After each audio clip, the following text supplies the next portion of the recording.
And good evening, everyone, and welcome to the first ever edition of the Netsn-Zone. It's your boy Brett Sweeney here. Alongside of me tonight will be lots of different people across the Netsn family. Right now, I'm coming in here by myself, but we've got one game that's scheduled to start at 6:30 here. We've got Pleasant Grove and Farmersville. We're going to start with that game as we kind of get things started off here. We have one of our crews out in Royce City tonight as Jaron Peoples and Jeremy Titsworth are out there in Royce City um, covering that contest tonight for NFHS. We'll have them on at some point this evening. But welcome, everybody. Hope you're found us either on YouTube, Twitter, Facebook, or Twitch also tonight. We're all over the place tonight here. Hopefully, you enjoyed tonight's show and would love to hear from you. So if you're out there watching, chat with us. It's kind of how I'll keep us entertained as we wait for people to jump on and those games to start getting going here. I've got an early score as Pleasant Grove is already on top of Farmersville, 7-0, 10:27 left in the game. And looks like we have our first guest into tonight's show. Let's see if we can bring him in. Is that Mr. Lettuce? No, That wait. would be That's that, it's Mr. Southern Lettuce. That's Larry. Larry Pierce. How's it going? good, man. How's it going, guys? Right now, Larry, it's just me and you. Just got one game started at this moment. We've got Pleasant Grove and Farmersville playing in a home game for Pleasant Grove. I don't know if you heard about that yet. Two games into the playoffs, two home games for Pleasant Grove. Never heard that happen before. I don't know if you've ever heard of that, but I sure haven't. No, me either. How you gonna play a home game in the playoffs is beyond me. I don't know. And to get two of them Yeah, is crazy, right? I mean, that's just insane to get two. But Larry and you guys are prepping for tomorrow's game. Tell us about where you're going to be tomorrow. yeah. We're gonna be back in Nacogdoches tomorrow. Actually, just finished up an interview with some good community people that we do here. We're gonna be in Nacogdoches again tomorrow. That's cool. We get to go back there. Shelbyville and Beckville is gonna be one heck of a ball game, and yeah, we're gonna have a full crew over there. It's gonna be a good game, man. I'm glad we got that one. I mean, that's some of that region is kind of what we've been covering a lot of. I had the Joaquin Centerville game last week, and it was a really good one. I have Joaquin again this week. This time against a Cooper team that's always successful in the playoffs. So I'm excited Right. to have that game tomorrow night. Me and Vince will be over there in Bullard for that one. So lots of good action all around the area and. It looks like Pleasant Grove just scored again as 9:10 left in the first quarter, and they're already up 13-0. Uh, Wow. the lights are going off and on. They may be trying to turn the lights out early there. Run. Do they do have a running clock in the playoffs? Can you get that? I don't know if they have that or not. I'm not sure. I'm not Yeah. sure, but hopefully, Should have had it there against Leon last week in that fourth quarter, but that's all right. yeah, definitely should have there. So we're gonna. I see somebody else on the screen there. I was just trying to figure out who that was. Yeah. We got Jaron. He's off camera at the moment. We're gonna bring them in here in about 5 minutes for a little pregame Okay. show. They're gonna be live Right. at Royce City, getting ready to kick that one off between Winsboro and Palmer. Okay. So yeah, we're gonna do a little pregame show with them, and we'll actually be live on their screen. But you can stay with us, whoever's out watching all night on here on YouTube. We'll be in and out. We'll have different personalities off the Netsn platform. Larry, if they don't know the teams that you guys cover down there, fill them because there may be some viewers that are like confused, like who's this Larry guy? They probably have never seen you. They probably heard you a lot, but they may not have Yeah, seen you. I try to stay incognito a bunch, but yeah, we work all the way down to Piney Woods here, all the way down from when football season from West Pineland, West Sabine, all the way up to San Augustine, Joaquin, Shelbyville, Timpson, Tenaha, Beckville, just all those teams along the line over here. Joaquin in there, I think I said them too this year. So it's been a lot of fun to be a game of the week for all those teams along the line, and we're looking forward to covering even more games.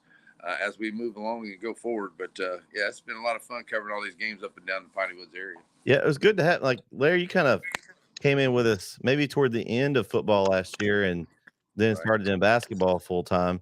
So this was your first full football season, and it was pretty successful. I think we had a lot of schools that were glad that we were able to cover them for football season, not just the other sports. And it's been a big help to have you on board. So we welcome you for, I guess it's almost your year anniversary, I guess. Just On this, yeah, just about. And we started with some girls basketball not long ago, so that was really pretty cool. And we had girls volleyball that we did this year too. We did a Tuesday night volleyball game of the week where we covered St. Augustine, Timpson, let's see, Shelbyville, and one other one in there, Center. But that was really successful this year. We started some basketball, and I was told, because the last couple times I've been over to Timpson, they've lost. So I was told that if I didn't get a win for them on Tuesday night for basketball, that I might not be invited back. But the Lady Bears held in for a 1-point win, so I think we're going to be good for Cubs or Timpson basketball the rest of the year. no pressure, right? That's kind of a pressure packed deal. Right. Packed deal. All right. Well, I told them I got a win for them on their 5th and 6th grade football in the championship the other day, so that helped a little bit, but not much. Hey, so I think they're ready out in Roy City. Let's see if let me check in and see if we've got give me a second here. We've got Jaron coming in with us. I've got a customer coming by, so we're good. All right, so let's see if we got him. Let's see, Jaron, you with us? I think they're on mute. Oh, there we are. Try talking again. Yes, sir. Can you hear me? Yeah, we can. Welcome. We got Jaron Peoples and the no more retired Jeremy Tisworth coming out of retirement. Jeremy, how's it feel to be back in the booth for you? It feels nice. Hopefully it's like riding a bike and there's no rust, right? So we ain't got no training wheels. It's playoffs. We ain't got no training wheels. So tell us, what's the setup like? The stadium, the atmosphere there. What are y'all feeling up there in Roy City right now? So my nose is bleeding a little bit because we're so high up. But man, it's a great stadium. I thought we were going to be outside on the viewing deck, but we came here and our sign was on this room, so we took it. And so take it, right? I don't need my long johns and my Mumford hat. I don't need that tonight, like I thought I was going to. Hey, it's better that than the alternative, not preparing and then getting kicked outside. That's right. So done that. Yeah. So All it's a great stadium here. Winsboro crowd is filing in pretty heavy. Palmer crowd not quite here yet. But traffic's horrible on 30 right now. So that's not good. And so I think it's going to delay some folks getting in. But Palmer's got a little bit of a further drive in Winsboro. We'll just go ahead and throw that out there. Yeah, we will. A little bit. So what are you guys expecting in this matchup here in the second round? Yeah, so what's interesting here, Winsboro's not to throw the ball. There are a lot of screens. They'll set up the long ball with some screen and some running game. Palmer is the one that we're really interested in seeing, I think, because about 90% of their offense is their quarterback on the ground and in the air.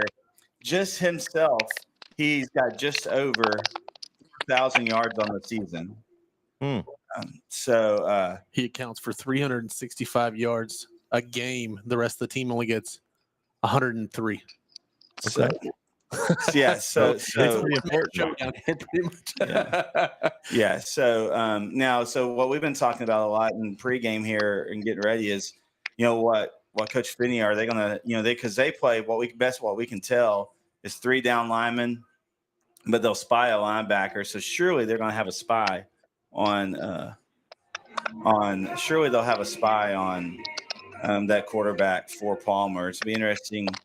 And we don't know if a lot of his rush yards come from plays breaking down. On the film that we did see, he's got some happy feet, like Jeremy said, so he likes to get out of the pocket.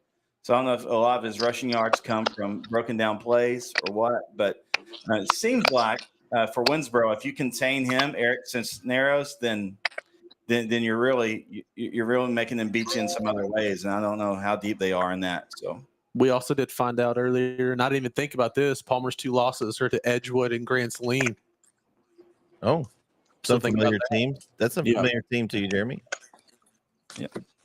So we're excited. This 3A Division I Region 2 bracket is just is just loaded. With Grandview and Jefferson and Malakoff and Winsboro, and so I think this is probably the best region in the state for 3A Division I. And Yeah, I mean, we talked about this earlier. I don't know if you guys heard, but Pleasant Grove, there's 7 minutes and 24 seconds left in the first quarter. They lead at home 14-0 already. So Pleasant Grove. Yeah, statements are being made there early in Pleasant Grove tonight. We've got 9 games on tonight. The one you just mentioned, we'll keep an eye on, as it's in that same bracket. The Jefferson and Grandview game I've got is one of those games over here to watch, and so we'll have lots of updates as the night goes on. And man, you guys have fun out there, man. I'm glad you're in the cold, or not in the cold. Poor Rob. Hopefully he brought his winter gear. Rob, military man, he's ready. I think he's out there in shorts. He's actually, ready. Yeah, man. Rob lives for this kind of stuff, So, hey, one game to watch out for, and I don't know how much of a game it will be. We'll see. But that Carthage and Crum game, and I say watch out for it because my brother is employed at Carthage, and he sent me some pictures of that stadium in Melissa, that very expensive stadium. That thing is monstrous. It is huge. Yeah. Their video board. He sent me a picture of their video board. It is massive. So watch that game, if not anything, just to see the stadium.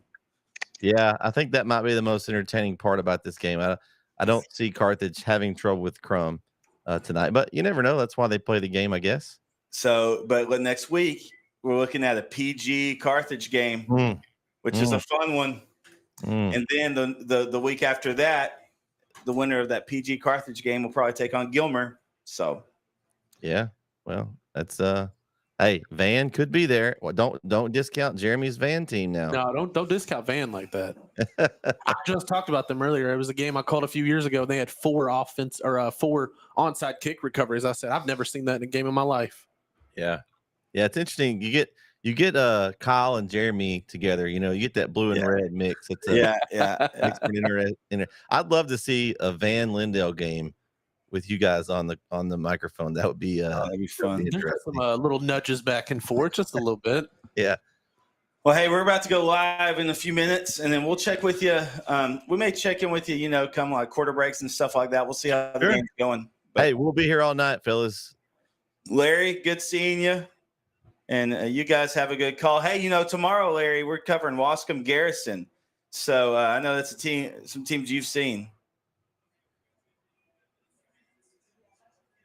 I think Larry's microphone's not. I think he's muted. Yeah, I think he's muted. It doesn't appear to be. I don't know. Larry, you still with it? Garrison's very good. They got a good running game. Wascom can throw the ball around. So it's gonna be a good one. All right. Well, you guys have a good call tonight, and we'll talk to you after a while here. All right. To thank those guys for joining us there. And Larry, it's just me and you again. Pleasant Grove is driving again. Go figure that, as they are now looking at red zone opportunity very close. They're at the 25-yard line of the Farmers with the ball again with 5:25 left. I mean, they're pretty relentless tonight so far. They're not playing around. Yeah, they're going to take to them and see if they can get up there early and see if they can get ready for that next round. They're looking like. Yeah, and that's the game we just talked about. Is Carthage and Pleasant Grove. You don't want to look too far ahead, but half that game is looking pretty good right now through the first 7 minutes. Yeah, definitely looking like that's going to be that. And then the Carthage is just looking really, really good. I went back and just watched some of their games over the last couple quarters here and there, and they just look so solid. Yeah, everybody's saying they're going to win it. I have a feeling that a lot of people are going to be right this year again. But you never know. Friday Night Lights, under the lights, you never know what's going to happen. It's true. It is very true. So, okay, so for those that haven't seen the update today, Larry, I don't know if you even did we updated the Netsn app. If you have the app, make sure you get the update. We added a little playoff bracket functionality into the app where you can get your bracket there of your favorite division. You can click on the there's a playoff link, and you can go in and we got some new features coming to it next season, but this will get you the playoff bracket there all in one place on the Netsn app. So make sure if you haven't updated, make sure you go update it. We got that update out this afternoon. As these playoffs go on, you're going to want that bracket so you can see if your team wins, who they're lined up against in the next round. So, looks like Pleasant Grove almost fumbled there, but they got the ball back. So, Farmersville almost had a nice break there. Well, I got to do something.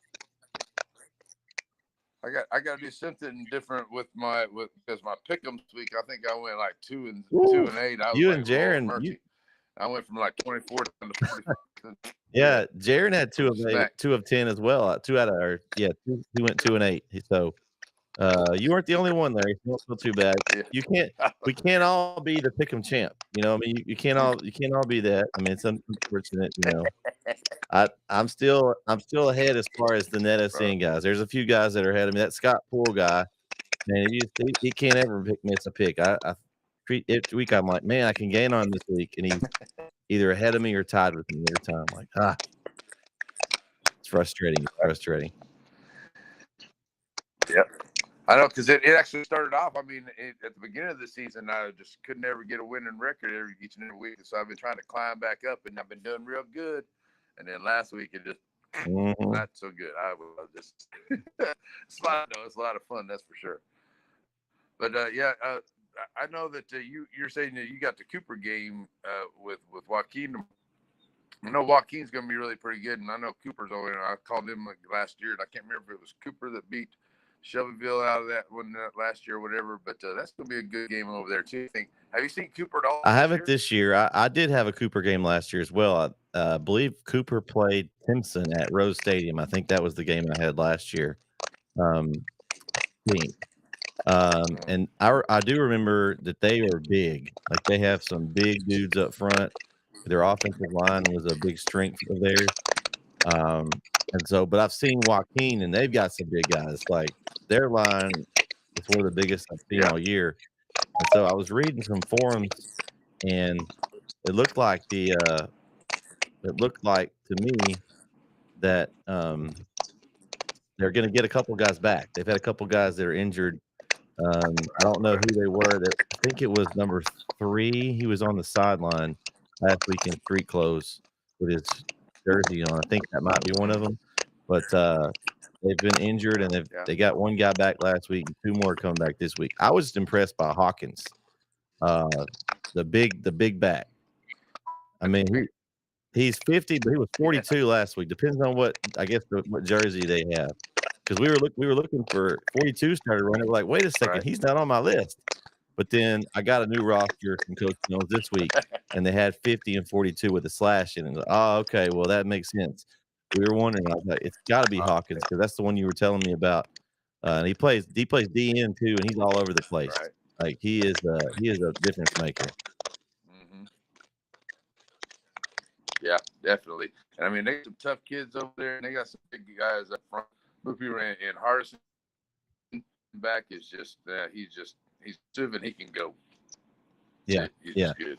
So what I was surprised with, Larry, and it's kind of strange, but both teams last week, Joaquin and Centerville, both running that run heavy style offense.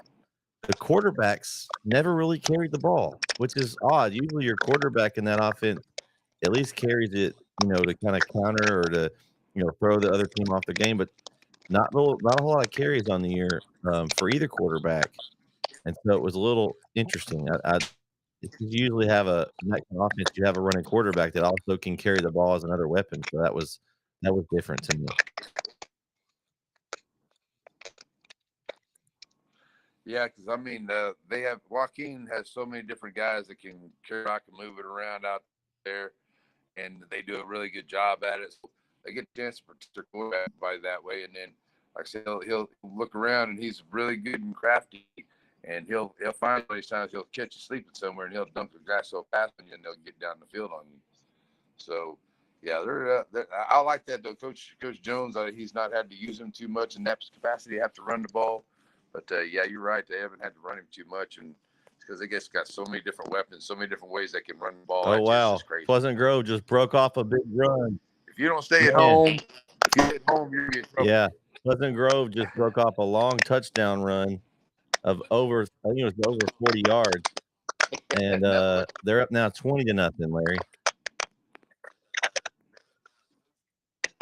Man, dang. So well, I would say turn out the lights, but so we're bringing the young. They're already flickering the lights. They got those new fancy lights over there at Pleasant Grove, and they're strobing them off and on. So I think they're getting the lights prepped to be turned off over there in Pleasant Grove. But we got one game on. We've got they do that over in Waukee. Pretty cool. We've got so many games about to go on here. So the guy.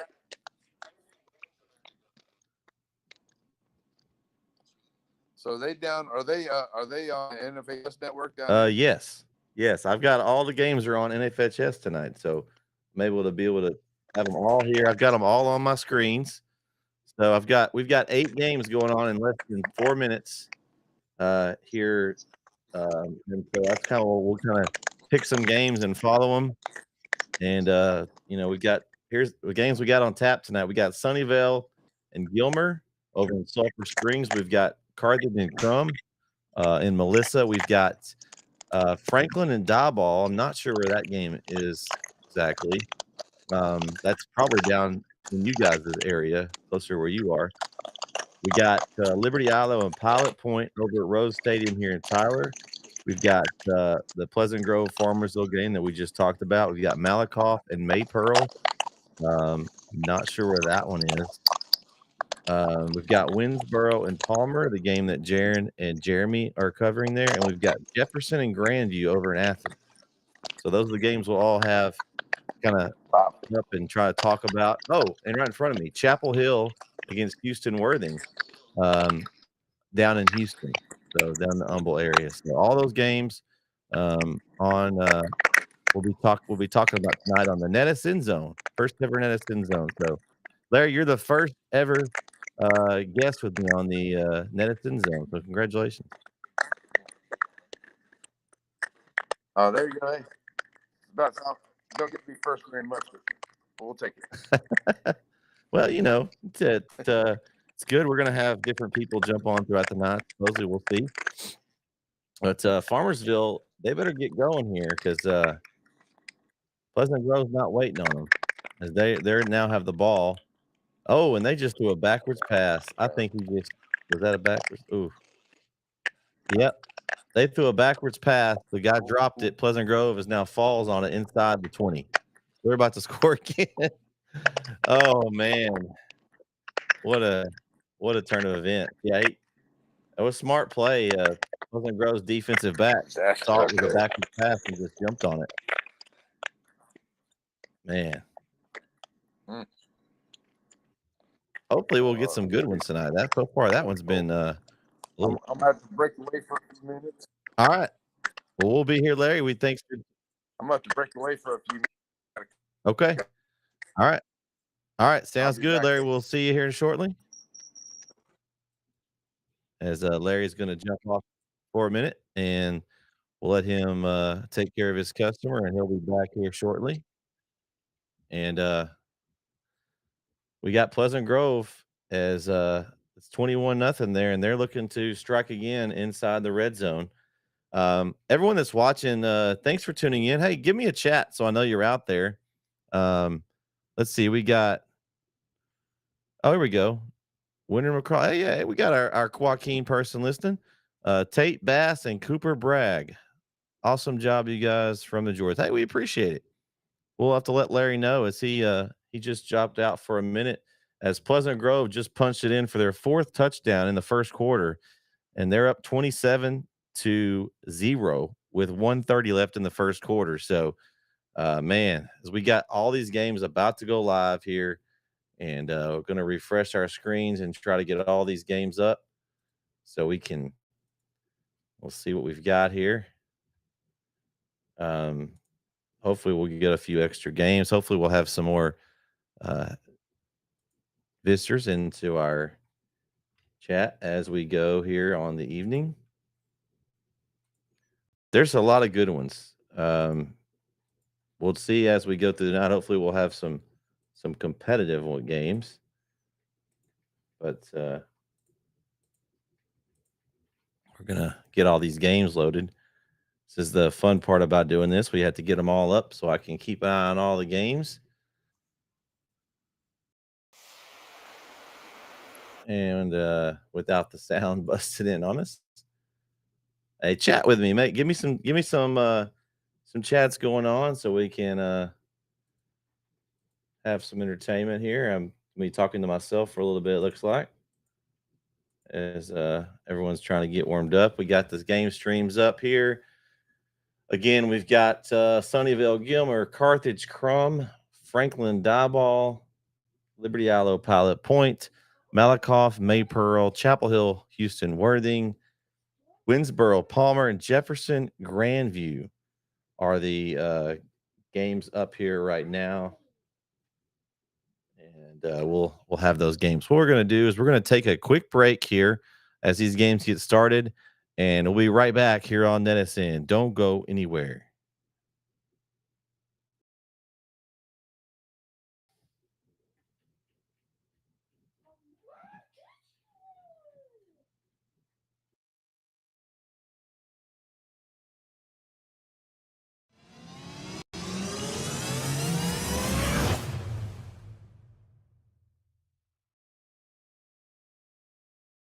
Lean on your brother tonight. Let your brother count on you every play tonight. Okay? And then come out and have fun. The gates are locked. Ain't nobody getting out now. They can't run. The gates are locked. Let's bring the fight to them. Got it? Yes, sir. There, brother. Let's pray.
And we are back here on Netsn. Brett Swinney, Mr. Netsn, here with you tonight. And man, we've got lots of games just kicked off here. We've got no score so far in any of these games that have kicked off at 7. We just found out that Palmer and Winsboro will be a 7:30 start. So that game's not on quite yet, but looks like see, we got Jefferson and Grandview going right now. And woo, the Zebras are inside the red zone, looks like, trying to score the first points of the night. You got Chapel Hill, Ricky Stewart with a good run there early across the 50. So we got lots of action going on here at one time. And it looks like Sunnyvale kicks a field goal, so they lead 3-0 over Gilmer with 10:17 left in the first quarter. So Sunnyvale strikes first. Obviously, if you're in the chat with me tonight, especially while I'm here by myself, I'd love to talk to you.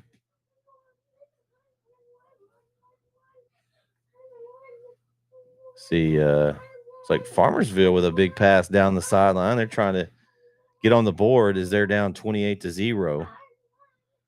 Let's see. Looks like Grandview punched it in, and now they're going for 2. So they're up 6-0 over Jefferson early in that first quarter.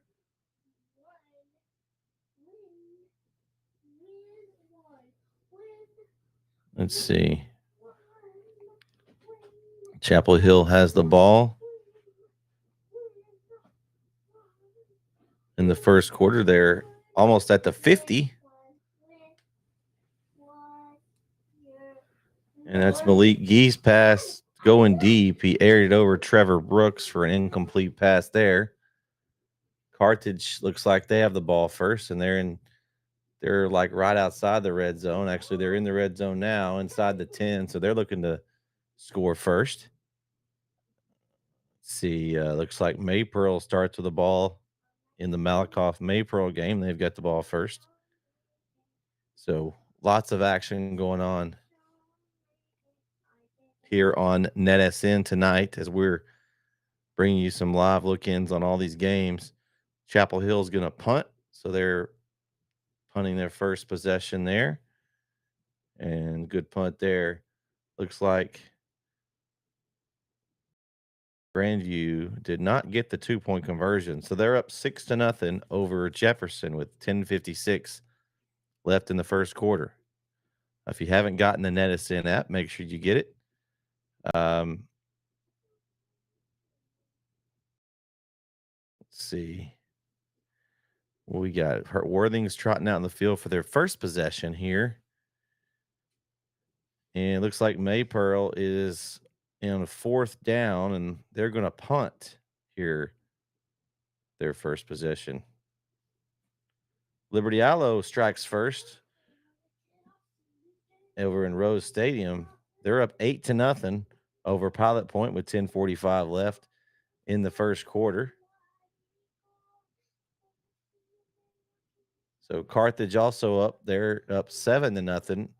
Their first drive, they punch it in for the touchdown with 9:03 left. So lots of games starting, and points are already starting to be a premium early. They're putting up points here tonight. Let's focus in on a game here. We've got Jefferson on their first possession, and a big run. Looks like that's number 5 with a nice carry for the Jefferson Bulldogs. He crosses midfield, and they're already in zebra territory. So Jefferson's looking to try to answer. Mike Jones and the Malakoff offense, a little play action on the first play from scrimmage, and it hits the receiver wide open, but he dropped it. Oh, tough break there, or the good pass by Jones.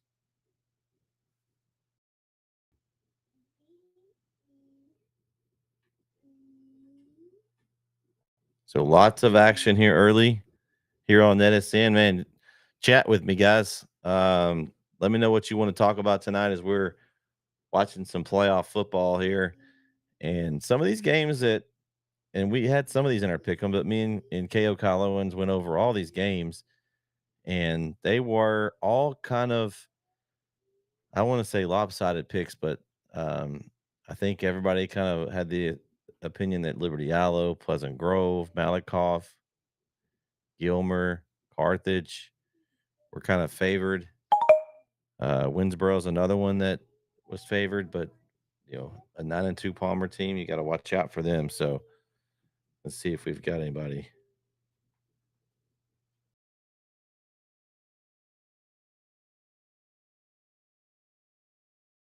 So KO says he can join here shortly, so we'll have a little.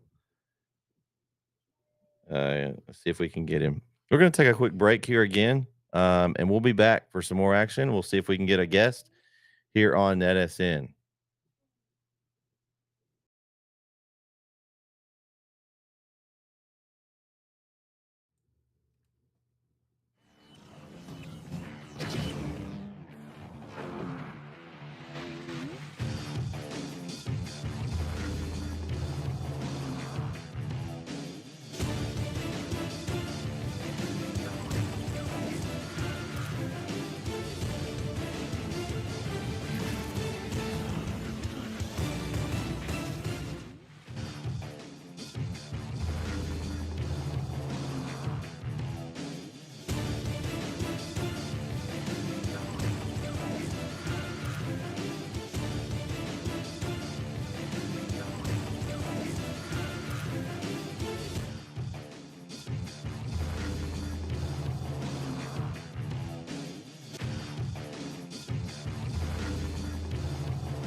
And we are back here on Netsn, and I found somebody while we were on break there. Larry Pierce has joined us again. Larry, did you sell anything?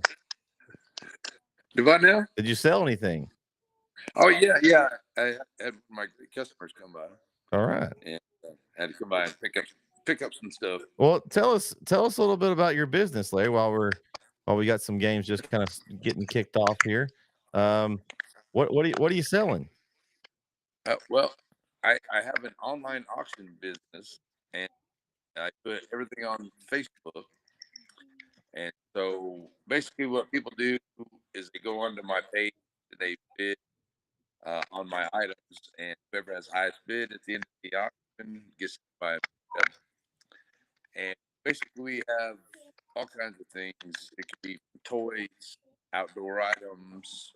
Right now I've got in a big load of some outdoor chairs, some canopies, some things like that. Okay. Got some dog products, pet products on the way, all kinds of different stuff. All right. So if you need some stuff, Larry's your man. Yeah, just check it out online. Hey, so just kind of go over some scores here, Larry, since you stepped away. We've got a lot of scoring here early. Gilmer trails early 3-0 to Sunnyvale. You've got Carthage over Crum 7-0. You've got Franklin over Diboll 7-0. You've got Liberty Allo over Pilot Point 8-0. You've got Pleasant Grove over Farmersville 28-7. Malakoff over Maypearl 7-0. Chapel Hill Worthing still scoreless. Chapel Hill is now moved inside of the Worthing red zone. You've got Palmer and Winsboro yet to kick off. That's a 7:30 kickoff now, we found out. So it's not kicked off yet. Grandview over Jefferson 6-0. And I think Jefferson might have just scored. And I think they did. They just now tied it up with 6:24 in the first quarter. They tied up 6-6, pinning the point after. So a lot of scoring early here, Larry. Wow, really? I mean, it's kind of going on really good. Any of those scores surprise you? Any of those scores surprise you at all? No, not really. Not right off here, especially in the first half. Everything kind of rolling along. And some of those teams that you think are probably going to win there or might win, but nothing really surprising right now. I like all the teams that have been there, but those are nothing real big and major. Nobody just getting blown out just yet. Yeah, I definitely agree here. And looks like, let's see, Chapel Hill. Did they score? They're inside the 5. They either scored and I didn't see it, or they're inside the 5 here. Let's see if they're lined up. I think they did score. They're lining up for the point after. So Chapel Hill scores first here in the game in Humble ISD. So a long drive for the Bulldog fans, but they made it out there. And it looks like the point after is good. So in the first quarter, Chapel Hill leads 7-0 over Worthing. That's an interesting game because you could have a lot of East Texas matchups form after tomorrow night, as the 9-4A Division I district we've talked about a few times won all 4 games, and so you could have a Chapel Hill Pine Tree rematch and a Kilgore Lindale rematch next weekend. Mm. Good games right there too. And I mean, actually, it could even come down to we could have a Joaquin Shelbyville rematch over here next weekend too. So a lot of good rematches that could come out there. And I like to see the Chapel Hill down there in Houston take care of business because first part of the year I was kind of wondering, but them Bulldogs how they were going to come out by the end of the year. Well, Ricky Stewart returned from injury last week, had 300 and something yards and 3 touchdowns. And then Nice. Demetrius Brisbane is now back on the team, and he is not playing a whole lot this week, but he's in the mix. So you just can't ever tell about that. All right. So are you checking out some of these games on the NFHS network? I've got all the games on, Larry. I've got the whole. Okay. I've got 4 screens here in the back at the Netsn studio here, and I've got all the games kind of in small boxes up on all my screens here. Let's see, score update. Looks like Pilot Point has scored, so they answered, but they still trail Liberty Islo 8-7 over there in Rose Stadium with 6:44 left. So a good one there. Tyler Rose, man, I love doing games at Tyler Rose. There's a good chance there's going to be 2 or 3 games there next Friday. So it's always a good after Thanksgiving games there. We did I think last year on Friday we did. I think Jeremy and I, Coach Hubbard, who's hopefully he'll be able to join us here after a while too. We did a game there in either the morning or afternoon. I can't remember. We packed everything up and drove over to Longview and did a game that night over in Longview. So Thanksgiving Day is always interesting.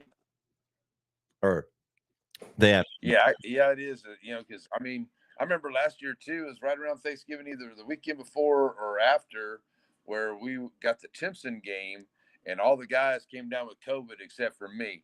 So I'm out there by myself doing the game, and which is never easy. But yeah, it's right around Thanksgiving ago whenever that happened. So yeah, craziness. But love every minute. Exactly. Love this time of year. Let's see if I can get on my my NFHS stuff here on my computer and see if I can find touchdown Sunnyvale, Larry. They're now up 9-0 over the Gilmer Buckeyes. Yes. I think that may be the surprise of the night so far. Early in the game still, but I think you're right. You've got Carthage has scored again. They're now up 14-0 over Crum, but halfway through the first quarter. So let's see what we got going on here. We got Stevensville, Medinaboro. Here's Palmer and Winsboro, Sulphur Springs. Who does Sulphur Springs play? So it's at Sulphur Springs tonight. That is Gilmer and Sunnyvale in Sulphur Springs. Okay. I don't think Sulphur Springs plays tonight. Okay. I think they may play tomorrow. That's tomorrow night, yeah. I was just clearing here. See today. Let's go some football. Darcy, there you go. Looks like in looks Texas. like the Malakoff. Well, there's a lot of games going on. Yeah, Malakoff just scored. They're up 13-0. So they're taking care of business. They're over there, and looks like they're in Ennis, where the stadium looks like they are. Oh, wide open Yeah, touchdown I catch. guess that's the thing too, because isn't Malakoff Crossroads? Yeah, Isn't there two different ones over there? I don't know. Maybe I'm thinking- Crossroads. It's near Malakoff. They call them Malakoff Crossroads there. My goodness, the route is on early. Pleasant Grove, they had just scored and put 35-7, and they just scored a defensive touchdown. They are now up 41-7. Still in the first half there. 3:28 left in the second quarter.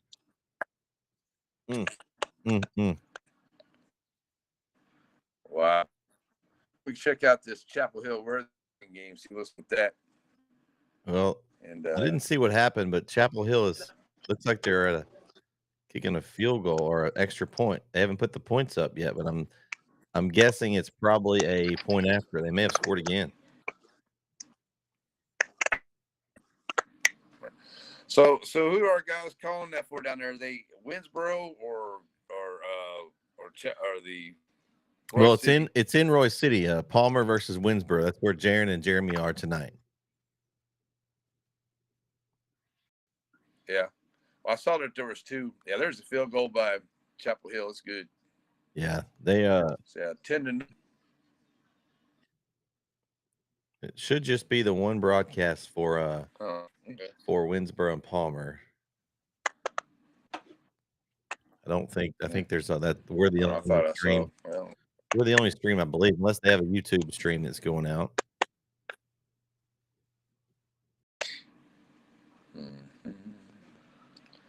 let's see. Where's that one? Oh, Wiley East versus DeSoto. That's got to be a pretty good one. Yeah, there's all kinds of games. Let's see, yeah, we got they're all over the place. Carthage and Crum is on. Oh, looks like Jefferson scored again. They're now up 13-6, pending the point after. So the Jefferson Bulldogs with 13 straight over there against Grandview Zebras.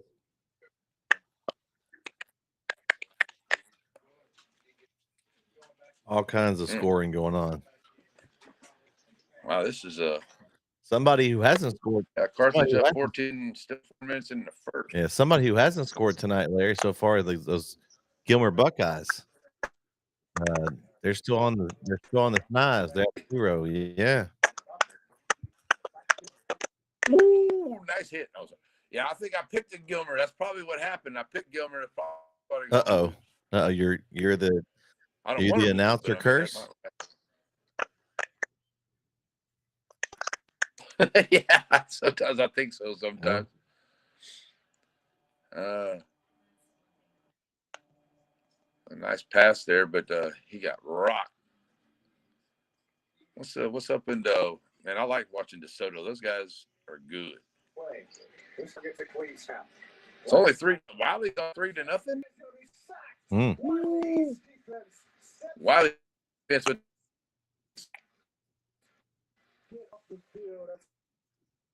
Well, that Pleasant Grove home field advantage right now is they're just destroying them. I don't know what else to call. Let's see. What's up with Gilmer here? Looks like Gilmer had to punt, so now they're back on defense. Still trailing 10-0 over there in Sulphur Springs.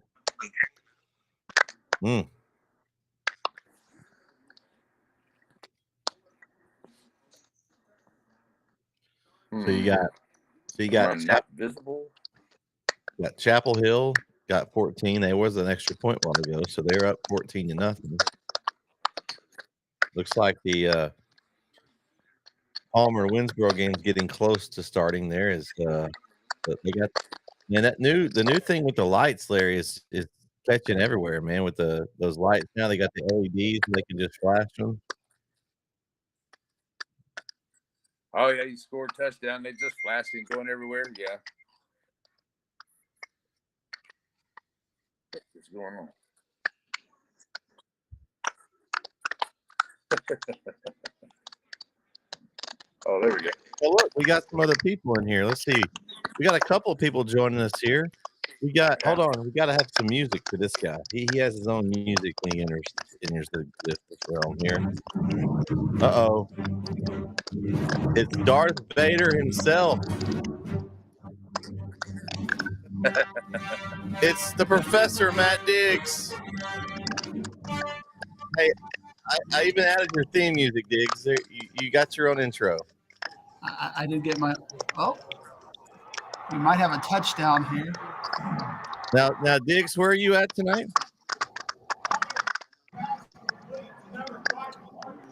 We are 3-0 Panther Creek. I'll talk to you're y'all at later. Panther Creek. All right. Thanks for joining us, Professor. So 3-0 Panther Creek over there. Let's see who else we got. Looks like maybe Keith is here. Let's see if we can get him in. All right, Keith, are you with us there? I am. How's it going? It's going all right. We're just kind of checking out some of the early scores, and we got them all up here. Keith, you're asking what game we're watching. I'm watching all of them. All these Texas games. I hear you. I mean, the one I'm really looking at right now that we're kind of puzzled by is Sunnyvale over Gilmer early, 10-0. Oh, nice. So, really interesting on that one. Yeah, it's on NFHS. Nice. Right. We got Pleasant Grove is just donkey stomping Farmersville. It's not, Keep up with this Wiley game. 49-7, Pleasant Grove, Keith. First half. Wow. It's 1:18 left in the first half. You know, I think they did that last week as well. They came to play. Well, they're playing at home for the second week in a row in the playoffs. That's I think that's the first time ever that I've heard of that. A lot of it is the stadium availability is having some problems here. So, you know, I know. Wasn't that a thing this year for at least the first round of the playoffs? Is that first round is play around, but not in the second round. I didn't think. Yeah, it's been a thing for the first round. They've some of the 6A and 5A. That's an automatic first round game if you're the top 2 seed. Right. But yeah, for first 2 rounds, I can't think of a time where that's happened before that I can remember. Liberty Ilo now has jumped up 22-7 over Pilot Point with 4:25 left in the first quarter. So they scored 2 straight. So I do see Chapel Hill's up 14-0. They have scored a couple drives in a row, and they've got the ball back currently around They the just 50 yard. They just threw an incomplete pass.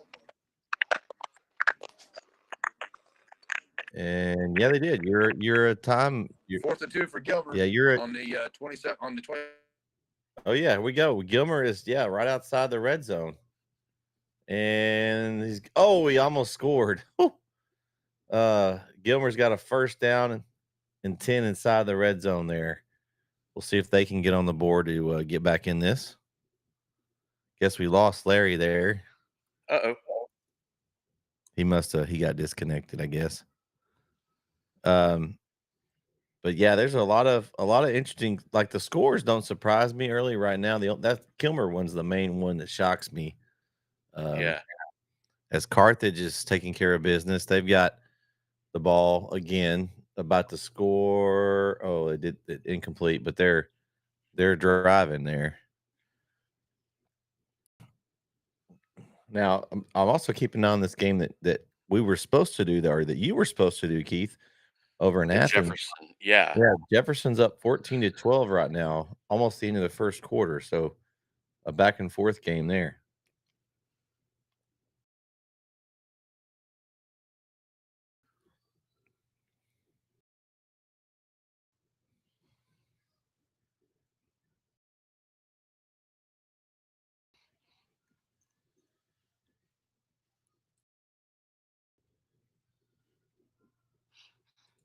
Who else we got on with us tonight? Right now, it's just me and you. We caught up with Jaron earlier. KO is supposed to be joining us here shortly. Larry's going to pop in and out. I Gotcha. don't know. The professor just wanted to make a cameo. I don't know what he was doing. He hopped in and then he Yeah. left. So And I see Gilmer and Sunnyvale. They're up there in Sulphur Springs at the Sulphur Springs Stadium, so that's a nice area for him. yeah, Sulphur Springs is a really nice stadium there. Pleasant Grove is at halftime, so that game's at half at 49-7. Not bad lead for halftime. Looks like Jefferson has scored again, so they're now up 21-12 with 15 seconds left in the first quarter. So they're taking care of business.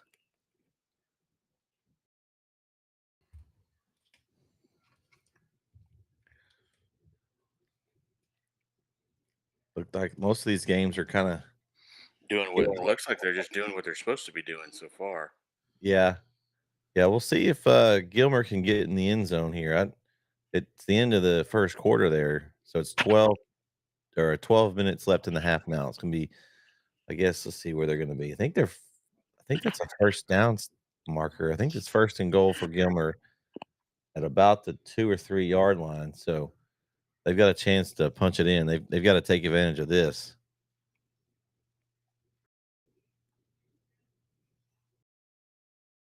Yeah, they're right there. Oh, Chapel Hill off the hands of the receiver. Could have been a touchdown there.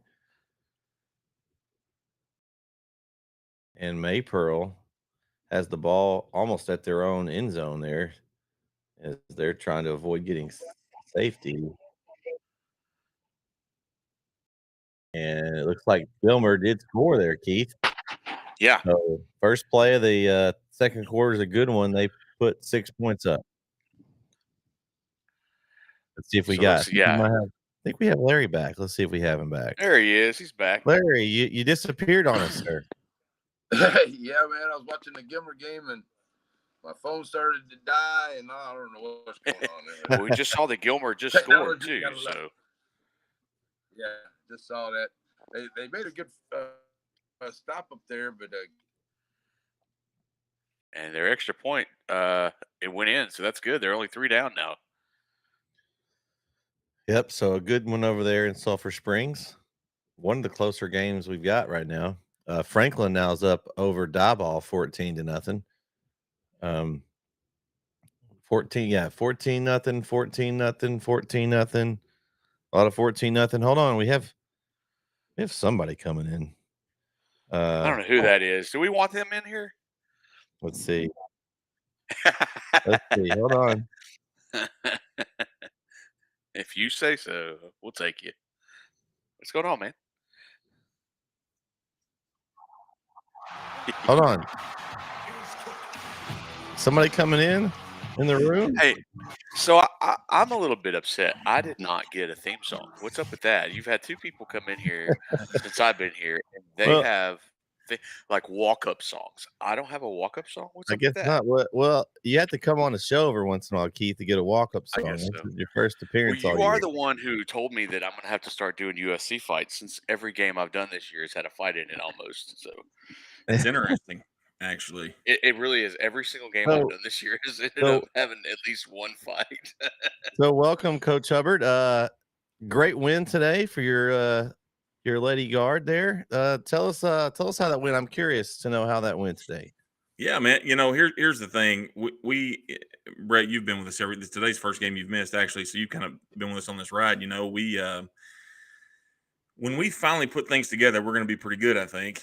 And I feel like we probably had our best performance of the year in terms of, protecting the basketball and moving it around defensively. We played really well. I'll tell you, we got out to a hot start, 7 or 8-0, I think, is how we started out. And we kept an 8 or 9 point lead most of the game. We would get it to 11 or 12, and they'd come back and answer, and ended up winning by 14, I think is what it was. But you kind of know how I operate. You guys will appreciate this.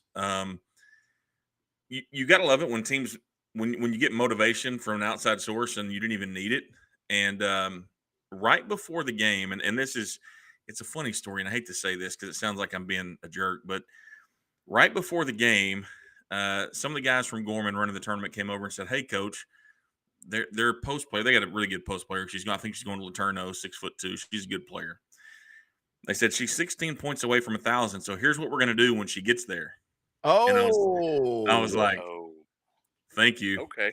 So And that's how we're so, going to do this. yeah. So We're gonna fight. That's L- literally, I turned right around to the huddle. They'd already done the starting lineups. I turned right around the huddle. Said, "Hey, by the way, I'm just letting you know they've already planned her 1,000-point ceremony because she needs 16 to get there, and she's going to get it."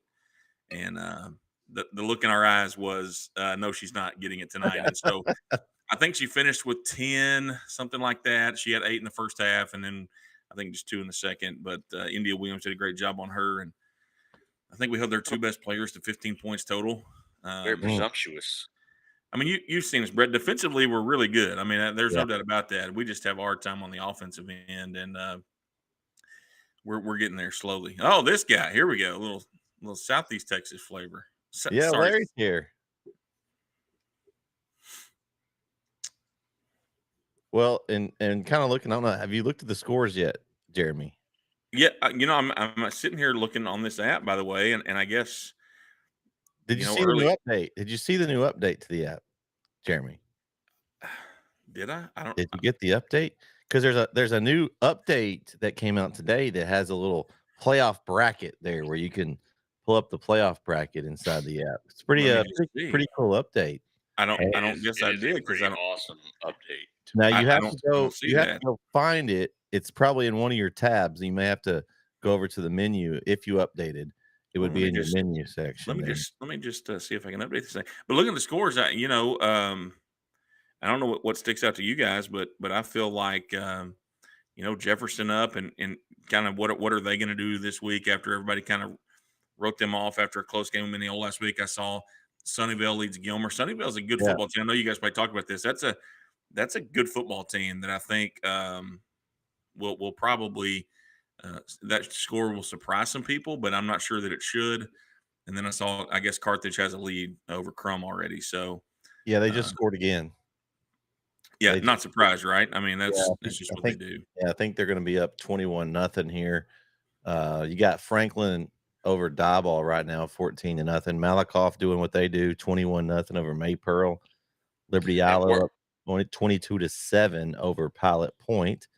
Worthing looks like they're on the 11-yard line against Chapel Hill right now. They're down 14-0. Yeah, make the 3.5 hour trek almost to Houston, and Worthing gets an essential home game. I mean, Yeah. it's not, but I mean it as far as travel goes. So Chapel Hills looks like I have them on the. I don't know if you're ahead or I'm behind or something, Keith, because they're back at like the 30-something yard line now. So you must be a little bit ahead. Yeah, he just ran it down to the 11. So I'm a little behind in that one. But I mean, Winsboro just scored. That's the game that Jaron and Jeremy Titsworth are at over in Roy City.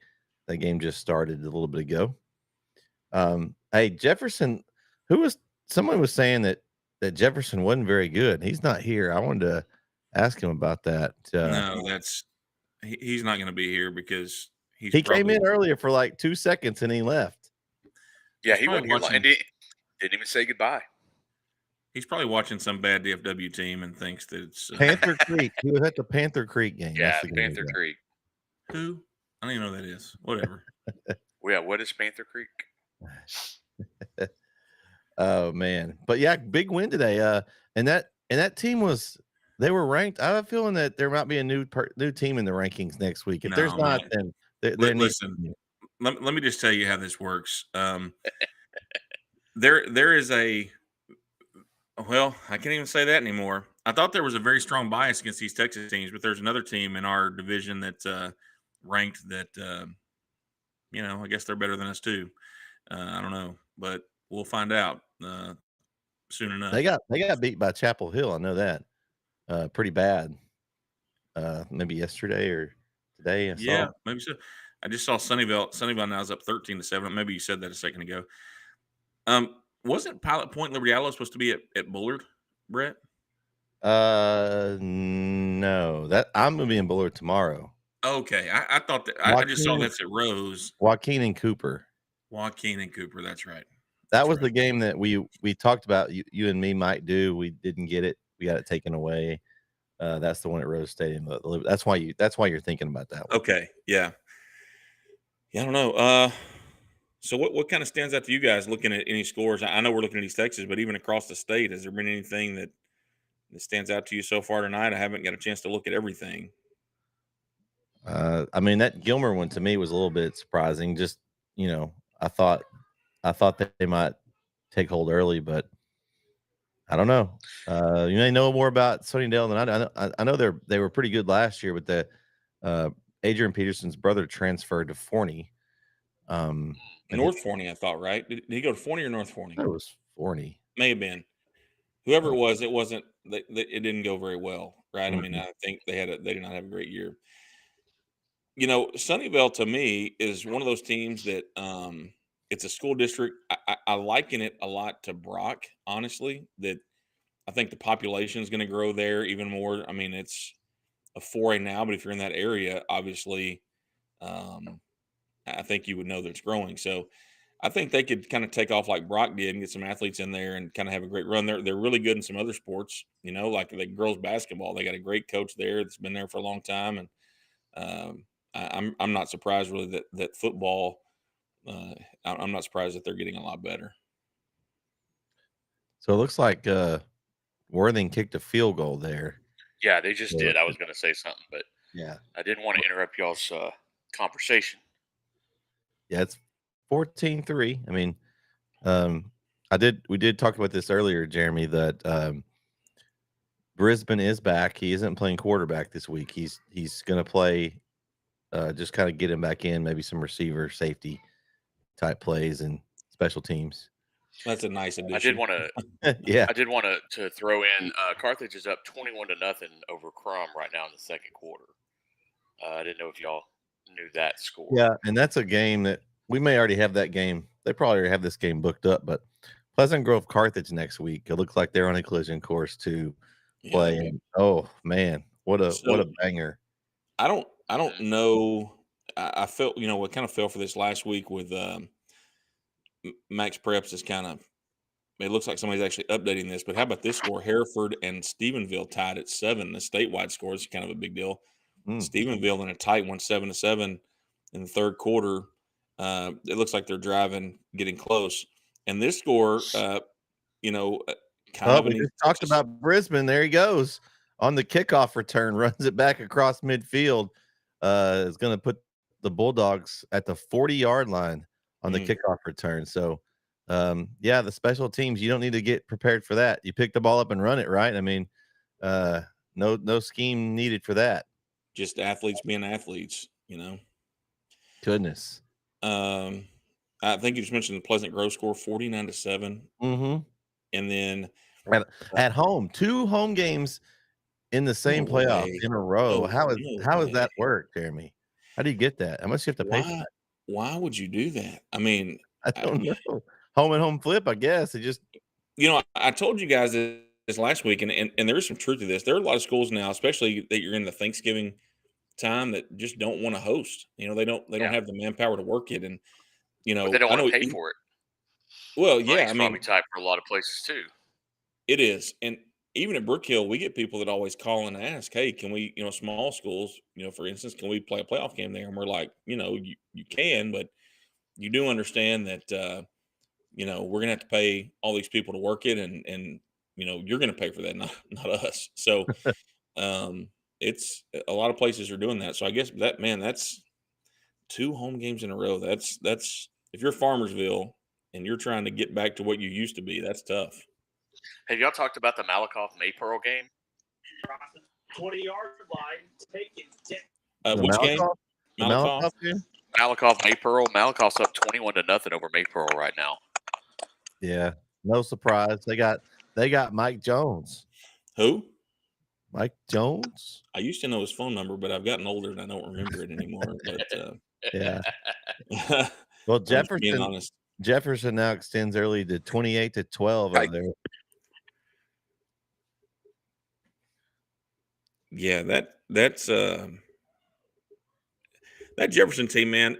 I think people kind of give them a bad rap because they feel like they're kind of a one-trick pony. But at number 3, you can be a one-trick pony if it's that good.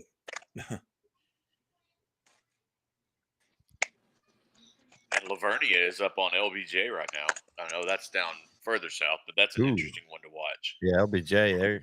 That's kind of like Stephenville and LBJ are kind of the default picks in those Yeah. that Region 1 You and know, Region 4. LBJ struggled a little bit last week. In watching that, they didn't. I mean, they won obviously, but it was not a easy win from what I watched. A little bit of from home doing this kind of thing with y'all last week, but Man, looks like Winsboro scored again. They're up 14-0 over there in Royce City. Mm. Mm. I think our guy Chapel Hill. Brandon's at that one, huh? Yeah, Brandon's over there. I believe Chapel Hill just scored again. Yeah, Yeah, they just ran it in. You're a little bit ahead of me, but they're inside the 5 on my screen. I have it on NFHS, so Yeah, me too. Well, no, okay. I don't. I have it on Text Live. That's probably why you're ahead, because it's going through there first and then over here. It was just easier to load up my NFHS. Yeah, I mean, this is. I'm not surprised that Chapel Hill is doing this. I mean, I strongly expect it to be the 4 teams of that district next week. Well, the big talk this week was that Worthing was going to. I mean, the big scare, I guess, this week was that Worthing was going to beat Chapel Hill because they were such a good team and they had not. What are they undefeated this year so far? Or Yeah, I don't think they beat anybody. They hadn't beat anybody more than 5 wins. I think the most somebody they played has won is 4 games. Yeah, Houston schools. It's smoke and mirrors. Yeah, coach speak, man. Of course you're gonna. I mean, I saw Coach Reardon talking about that, and I'm sure he has a healthy respect for him. I've said this before. If you go undefeated, that's still hard. No matter who you're playing, it's hard to go undefeated. Right. I mean, if you're a mediocre football team, it's hard to go 10-0, right? And so I think there's some validity to them being a quality football team, but there's a difference in being a quality football team and being a third round potential team. Yeah. So, but I'm going to say this, and I said it last year as well. The Chapel Hill that plays in the host season in the playoffs is not the same team that plays in the regular season. That's how they played last year. That was not the team. The team that I watched during the season last year and then watched and broadcasted for and watched in the playoffs was not the same team. It was a different team. It was a higher cal. And I know the playoffs brings a little bit more. And you're a coach. You understand that. It brings a little bit more intensity. It brings a little bit more out. But it was kind of like they saved a little bit for the playoffs. They brought a little bit more. The coaches did. They brought in a little bit more atmosphere to the playbook. All right, this is what we're going to do now.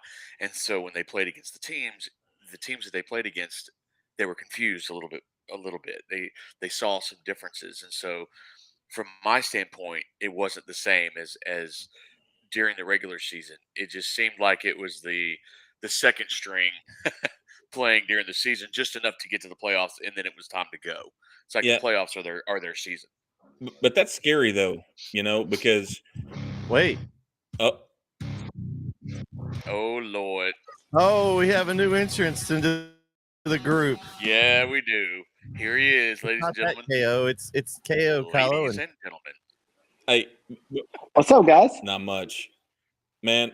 KO. Before we go too far, I want to tell you something. I know that we were in a group chat yesterday in your interview with Dustin Rhodes. I'm going to tell you something. I thought what was really cool about that, KO, was that was just a normal old dude. Like it was. It was so cool that's a guy that we've all watched on TV and think is a great dude, but then he was genuinely excited to talk about those things. I thought that was awesome, and I know everybody told you that, but I thought that was one of the coolest things I've seen you get to do so far. It was. I couldn't believe I was doing it. It all happened so fast. But the cool thing about it was, like you said, like he was just a chill guy, like an unnatural, if you will. Yeah. He was a normal guy, but it was cool. Like before I could even start talking to him, he's like, "Hey, where are you at, Tyler?" Yeah. Oh yeah, I've been like he immediately engaged. It was awesome. It was awesome. It was definitely a cool experience. I was trying to think back. You dug it up and said he was there in 1996, and I was trying to think. I'm sure you guys did too. I used to go to all those wrestling shows at the Old Palace when they would come in. But I was trying to think, man, 96. I don't know if I went to that one or not, but It's a big That Von was Erich pretty time cool. right there. Well, a little bit before Yeah. that, but yeah. That was pretty awesome. Man. Well, Kyle, any games that you've seen so far? We've been kind of bouncing around. There's a lot of lopsided games going on right now. Most of them are not surprising. I think the game that we've kind of had our eye on is the Sunnyvale leading Gilmer. That's Hey, kind by of the way, just real quick, Brett, Chapel Hill just scored again. Oh. Golly. Yeah, I don't They have got it the yet. ball back, and now they Looks like scored Ricky again. Stewart. Oh no, What's that Yeah. score? What's that score? It Oh, is now. Well, oh. with this point after, it'll be 28-3. Oh, by the way, they just Brisbane's lined up at receiver there. He just got a catch. Had about a 50-yard kickoff return earlier, not for a Yeah. touchdown, but a nice return. He's not playing quarterback tonight, but now it's So he's 28-3. doing all right. Yeah, think so. Huh? Somebody said that at one point in time, did he? Never mind. Anyway, so yeah, they're up. I just wanted to interrupt that, but y'all carry on. Didn't We mean to got interrupt No. KO. No, you're good. The only game I've really seen so far, because I was clipping some highlights from it, was that Jefferson Grandview game, and I think what stuck out to me is it's another first half struggle for Grandview. Well, when I was watching it was. I don't know what It it is still now. is. It still Okay. is. Yeah. It was 21-12 last I saw it. Jefferson just scored again. They're up 34-12. Oh, Yeah. Okay. So they're but Hey. it was a struggle early on. Hey, Kyle, remember there was a guy named Matt Diggs, I think was his name, that said Jefferson wasn't very good. Well, I don't know if he said they weren't very good. I think he said they weren't consistent, is what he said. They look pretty consistent. 35-12 right now. That's pretty consistent. Did he actually say they weren't very good? I mean, he said they weren't consistent, but they're going to be 12-0 here in a couple of hours. I would say winning every Friday night makes you consistent, but that's just me. I don't know. I'm not the genius that the professor is. Oh my gosh, this is screwing me up every time.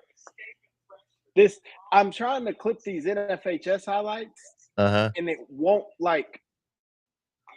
I just paused it because Palmer just scored, so I paused it to get the highlight, and then went to record it, and then I can't. It's like it won't go. It only goes back like 5 seconds. Hey, guess what? I know somebody that can probably get you the whole video of that game, Kyle. So Well, that's excellent, Brett. But I need it by the 10 o'clock news tonight, so I don't think that's gonna work. That's gonna be an issue. Well, that might be a little bit of a problem. That's twice that's burnt me. I thought I was going to be able to help you. I guess I'm just gonna have to leave this thing recording the whole time. I can't trust it. It worked fine with the Jefferson Grandview one, but I think that was because it was it was just their huddle camera. It wasn't any. Yeah. So I could rewind it back 2 hours if I wanted to, but this one won't let me rewind at all. Huh. It's interesting. So yeah, I guess I'm just gonna have to record and hope I pick up something. Well, that's two I've missed. Gilmer looks like they're 1st and 10 on Sunnyvale 20-yard line, guys. So it looks like they're trying to drive. 3:34 left in the first half. Hey, Kyle, what do you think about Pleasant Grove so far? What's their score? 49-7. They just started the second half. I think they're struggling. There's still time for a comeback. Playing that second home game in a row. That's pretty nice. Must be nice. It won't be a home game next week. Because I saw that Carthage was all over Crum already, so setting up for a Carthage PG rematch. Round 3. You don't think Carthage is willing to flip home and home again? Wouldn't that be something? No. Well, Carthage did go on the road to play their first home game in a little bit different, Brett. Spring Hill and Pleasant Grove. Yeah, it's true. It's true. You're right. So Carthage is up 35-0, so I think they're good for now. Yeah, I think that that's a combined up 84-7 between the two teams. I think they're doing pretty good. Gilmer's down to the 4-yard line. Man. With 2:50 left in the first half. Yeah. Carthage they're just suffocating it, man. Looks like Chapel Hill got a fumble recovery, by the way. I mean, 28-3 already in that game. I mean, that's Palmer did score, so it's 14-7 over there. So Yeah, that's the one I missed. Completely not East Texas. I've already said this, but I'm intrigued by this Hereford-Stephenville score. It's 7-7 in third, and I've just watched this last Stephenville drive, and they cannot get any. I mean, this is a big time upset if Stephenville were to lose tonight, right? I mean, this is a team a lot of people think have a chance to win it.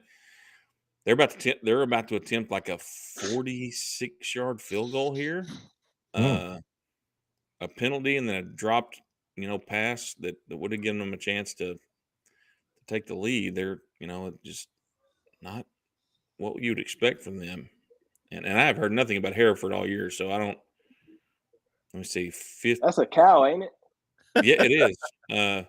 All right, they kicked the field goal. They made it 46-yarder, so they're up 10-7 now. So that's one to watch in the third quarter. It's probably the most interesting score across the state at this point. Hey, what was the LBJ? I mean, they were also having some problems earlier. It's still 3-0. I'm about to pull that game up and try to watch a little bit of that one. They're kind of the Region 4 favorite. We talked about. So I'll see, but it's still 3-0 in the second on that one. Last week, Brett, if you remember, we were at the Joaquin Cooper game and we fell victim to the Garrison Corrigan Camden score being wrong. Yeah. I'm looking at Max Preps again. It has Crum leading Carthage 28-0. Somewhere there are people freaking out over that one. Sorry, I don't fall imagine. for it. Don't fall for it, guys. It's not the truth. Go to that Netsn app. Well, right. I'm just trying to look at the whole state in one spot. No, I know. I'm just telling the people at home. That's where if you're at home, do that. Unless you're trying to look for. But it just questions: can you even trust the validity of the scores on here for everybody? Yeah, now Crum's up 35-0. I don't think that's true, but it's not there. It's I definitely. want to watch this. Go find some of this Gilmer Sunnyvale game. I think that's interesting that Sunnyvale's on top. Yeah, Gilmer's trying to score. It's a minute 52 left. They're right on the about 3-yard line. Third down. Winsboro just scored again. All right. So you got that highlight clip there, Kyle? Third and goal for the Buckeyes. Third and goal and 3-yard line the whole time. So Lavernia is up, and it looks like LBJ is trying to score. They're on the 2-yard line. Looks like 1st and 10 from the 2, I believe. I'm watching this Gilmer game here at Sulphur Springs. I don't know if you guys remember this. Remember when Tyreek Rollison was the quarterback at Sulphur Springs? Gosh, that was. Yeah, I do. We played him. All right, sorry, Kale. I don't want to bring that up, but you remember his junior year? I think maybe a senior. They played Wichita Falls Rider on ESPN on like a Thursday night, and a buddy of mine at the time we were working together, and he was from Sulphur Springs originally. We actually drove over there to Sulphur Springs and watched that game that was on ESPN, and they had Eric Ward, right? Eric Ward now, who I think Eric Ward is a D1 coach. I think now. He's a coach somewhere because he went to Tech and played, and then he went to the league, I think, for a minute. Now he's a high school coach. But you're talking about two guys that went opposite directions with Rollison and Eric Ward. But sorry, Look, Kale. all year, Rollison didn't run the football as a quarterback until he played playoff time. Until playoff time, and we were the first game of the playoffs. And he decided to run wild. Him, Ryan Young at running back, Shane McQueen at receiver. That was such a good football team, man. It was a good team. And we played them the closest in the playoffs. First round, we lost by 14. That was the closest one they had on their state championship run. Well, I'm proud of you. And if nobody else has told you that, I'm proud of you for that. Thanks. He was throwing this ball. We played in Mount Pleasant my junior year. We played him in Mount Pleasant. So you done brought this up now, Jeremy. He's on it now.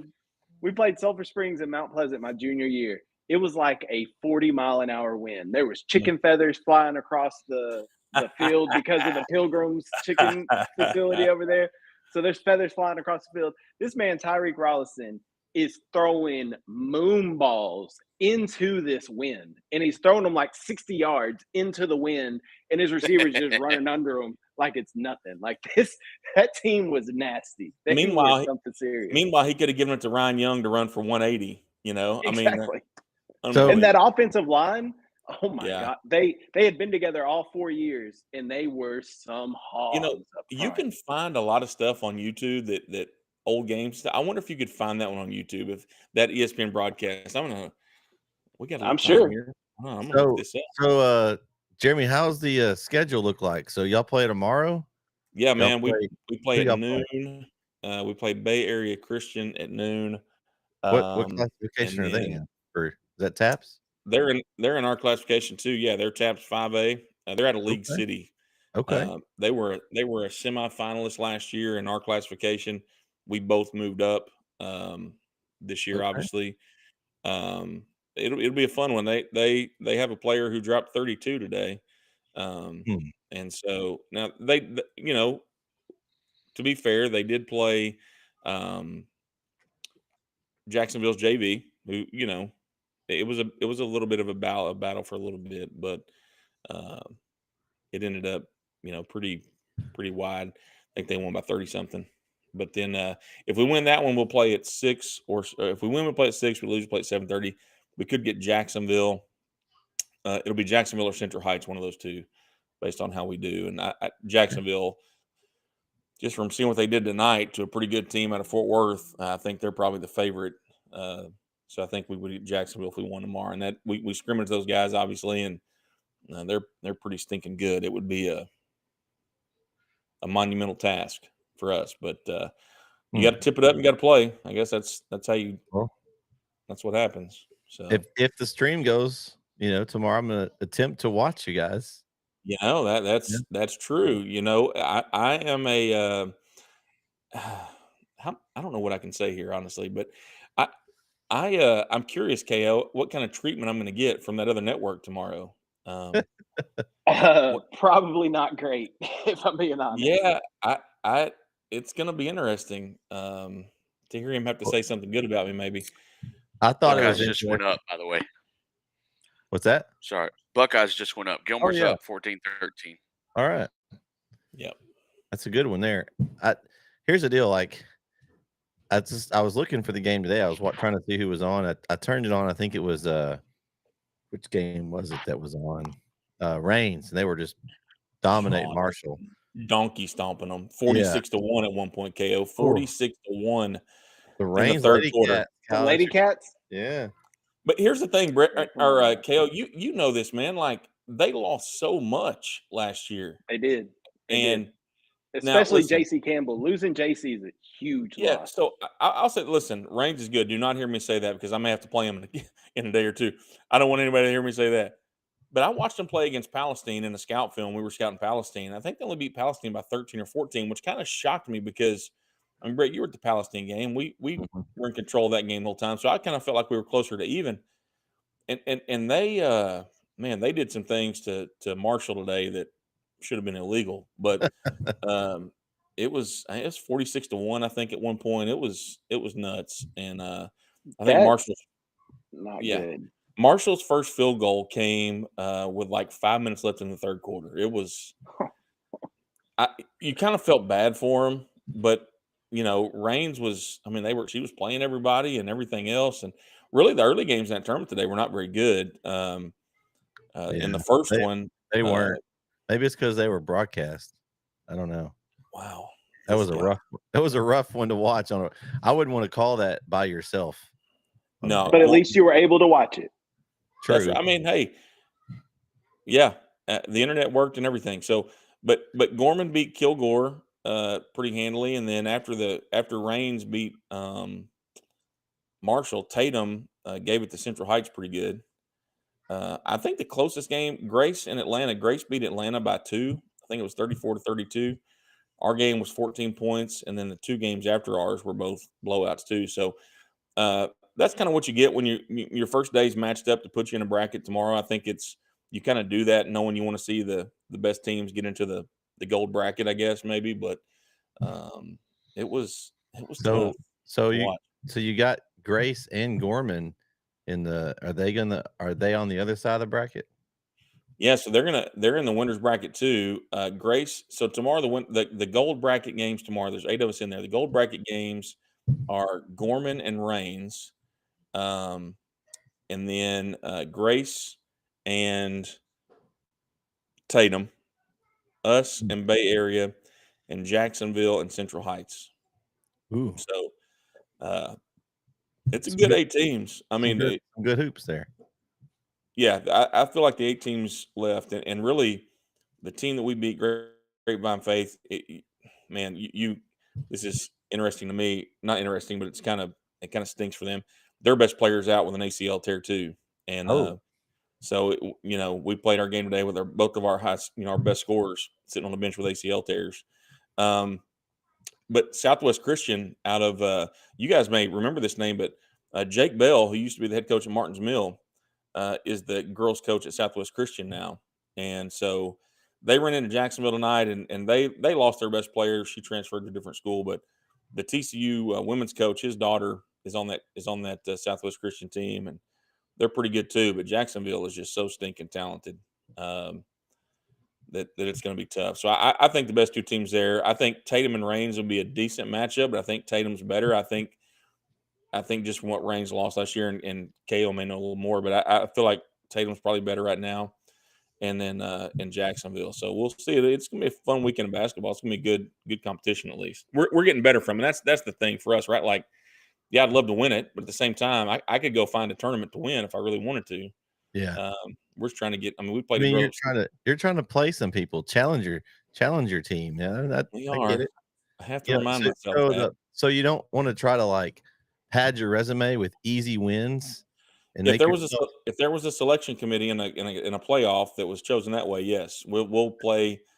Listen, little school for the little sisters, school for the deaf, dumb, and blind. We don't care. Like we'll play anybody if that was the case, but it's not. And the better competition we can play, the better off we are with our group, especially. So, well, speaking of competition tonight, guys, I'm gonna throw some scores at you. What Yeah. we've got right now, we've got the Gilmer game, which is the closest one right now. Is Gilmer's up 14-13 in the second quarter. It's getting close to halftime there. We got Carthage getting close to half. They're up 42-0 over Crum. The Franklin Diboll game is at half currently, 14-0. Liberty Ilo over Pilot Point, 43-7 with a minute to go in the first half. Pleasant Grove, I don't know if the clock's running or not yet, but it needs to be 56-7 with a minute to go in the third. Malakoff in the second quarter is up 42-0. Chapel Hill right now up 35-3. Winsboro is up over Palmer 27-7. The Jefferson game last time I saw was 35-12. It's on the commercial right now, so I don't know if that's still the same score, but a lot of lopsided games tonight, fellas. Happens in the first round, or I know it's the second round, but like we still got some pretenders in here that are playing right now in the playoffs, and you're starting to see the contenders separate themselves from the pretenders, and we're starting to see the cream of the crop rise. And I think it's just a product in these Thursday games. Like, there's something about NFL Thursday games are not great. We don't always get the best games on Thursday nights in the playoffs either. And if I know I'm going to get beat, let's play on Thursday so we can have basketball practice on Friday, right? I mean, here's the thing about it. I think that especially when you get into East Texas versus DFW or East Texas versus Houston, that you run into some games that some teams won the first round that would not win first round games here. I think it speaks to what we have in East Texas, number one, but it does speak to the ironically, our man, the professor, thinks that DFW football is so great, but there, you get some teams that win in the first round that have no business maybe even being in the playoffs, much less winning the first round. So I think you get that at Houston too. But the top end's really good. But I think the mediocre to bad is nothing like what you get in East Texas too. Yeah, just the Gilmer. It looks like Gilmer kicked a field goal with they got 32 seconds to go in the half, and now they're up 17-13. So I guess that's really the game. I mean, that Franklin's only up 14-0. Looks like Carthage is now That's 42-0 there. I mean, I don't know. I guess these teams are seeing who can beat teams the worst tonight. I don't know. It's some donkey stomping season. Looks like Jefferson is up. Looks like they're going to go to half. They're up 42-18 at half. Yeah, very So, inconsistent performance for them. Yeah. I mean, I don't know. You need more consistency. They need 80 points in the first half, Jeremy. It's not that I don't like Diggs. It's just that sometimes he just says things without thinking. I don't know. Like they're not very consistent. Like, listen, if you're 6-6, then you're not very consistent, right? I mean, let's just talk about the I don't know, whatever. But he can be on TV and win his little championships of his 4-man pick'em contest that he wins. You know what that means. KO, Brett told me the other day his dream broadcast booth is him in the middle doing play-by-play and me and Diggs on either side. There's the issue though. Therein lies the issue. There is no play-by-play because you wouldn't get a word in edgewise. I'm the referee. I'm just the referee. And I'm going to be honest, Brett. You don't want to be stuck in between me and Diggs for 3 hours. That could be tough. We've been in some booths that 3 of us. I mean, imagine if there'd been all 3 of us the other night in ARP. It wouldn't have worked very well. No. Me and you and Vince were smashed in there at Rose last year, and my man Diggs makes Vince look like a lightweight. So, hey, well, I mean, no offense, Vince. I'm just saying, like, we can't all have the Netsn suite set up like we have at Brook Hill. Yeah, you could have like 22 guys in there, and it'd be. I mean, the floor is going to fall through if you do that, but there's room for you at least. I'm going to be honest. I don't ever go up there anymore for a bunch of reasons. That's one of them. That thing's gonna take the fall one day. Well, the Netsn elevator, maybe that'll come soon. I'm sure not riding that. Which I mean, do you know that like if you ride an elevator at a football stadium, you're one of the bravest people I know. How many times do you think they come work on those things for real? Like not often. Yeah, but not Jeremy, have you ever tried to lift my equipment? Well, yes, you have. Actually, last week I did. I think I'd rather ride the elevator. No, I think I'd rather just broadcast from the field. But what but I don't like literally. Kale, me and your dad were like, Brett could literally have dead bodies in that tub, and we would never know. I mean, you never know. You never know. Your dad gave me the best advice. He said, just let him work. He's got his own method. Just let him work. So, hey, Pops is wise, man. Pops is wise. Yeah, he bailed me out, man. I was carrying that tub by myself, and your dad was like, let me help you. I was like, thank the Lord. He got that old man strength. It was good. You know what though? This guy got it up the stairs by himself with one person. You're built different, Brett. I don't know. Different. You know, but I rolled it up there. It was like end over end. You know, end over end. Schminky was wanting us out of there. I was not trying to make him mad. And he kept giving you that evil eye. You were working so hard to get everything put up, and he was giving me the stink eye. And I was like, hey man, I'm just here. I'm the hired help. And so I was like, let me just carry this thing before this man gets mad at us. But why was he getting mad at y'all? Listen, he was ready to go. He had the lights out of that stadium before we get off the air, I felt like. And I didn't want to rush Brett because I know there's a method to his madness, but I was like, hey man, I ain't trying to fight nobody today. It was almost as bad. It wasn't as bad as the next night though, Jeremy. What happened the next night? The game in Fort Worth. Oh yeah, I forgot about that. That was a bad deal. Put that I really thought we were gonna get like escorted out that night because they had the police, the little security guys rolling all over the place and trying to get us out of there. We could have a whole show on that thing, but we won't. Malakoff scored again. They're up 49-0, still in the first half. Man, it's been real. It's been fun. Oh, I know. Jeremy. I know. Listen, I got to go scout a little bit. I know, KO. You ain't got to scout nothing. Who are you playing tomorrow? Yeah, I do. We're playing Bay Area Christian. I got to scout. They were state finalists last year. Yeah, I mean, they're just a nameless, faceless opponent, right? Except they were. Yeah. They were like 27-4 last year. You're going to show up. You're going to. Well, I have a question for you. How many timeouts did you call today? So y'all are going to love this. You can add 4 to the total. I called one today. with like a minute 4 left. We're up by 12 points, a minute 4 left, and I called a timeout because I wanted to get a sub in. She'd been sitting there for a minute. She hadn't. I wanted to get her in the game, and so I was like, the official, I knew it. He's a good guy. We've had a lot, and I was like, hey man, I need a timeout just because I need to get a sub in. He looked at me. I was like, I know I'm up by 12, a minute left, but I got to do it. So that was it. So at 4 you were forced to call. Why? Timeout. No, you didn't have to. Here's what you do next time, Coach. Have somebody foul? No, here's what you do next time. You had the ball. No, I didn't. That was the thing. We okay. Well, then you foul. Then you foul. Yeah, then you foul. Man, but I spend so much time. Look, timeout. Look at that thing of tea that Brett has there. Good Lord, son. You plan on being here all night. Chick-fil-A gallon sweet tea. I didn't want to. Listen, when you empty it out, you're going to need that. Anyway, hey, peace out. It's been fun. I'll talk to y'all next time. All right. See you, Coach. All right. Hey, Kyle, I feel familiar again. Oh, wait. Oh! Wait. Wait a second.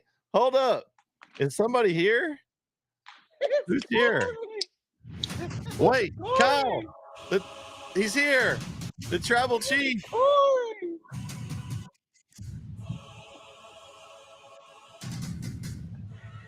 We got a special guest. He's been gone a while, and he's back. And it's not Roman Reigns. It's Corey Marshall. Woo! Corey, welcome to the Netsn-Zone. Thought this was the Thunderdome for a second. I mean, it could be if you want it to be. You just missed Coach Hubbard. He just exited, but welcome. I was watching you guys for a second. I was eating dinner, just got off work, eating dinner and trying to watch the game, multitasking. And I was like, let me hop on real quick since it is halftime. So yeah, a lot of games going on right now, Corey, and a lot of lopsidedness going on. Huh? I mean, yes, I'm watching one right now. Well, it's halftime, but I'm watching it. That Chapel Hill. So you've been watching. Looking.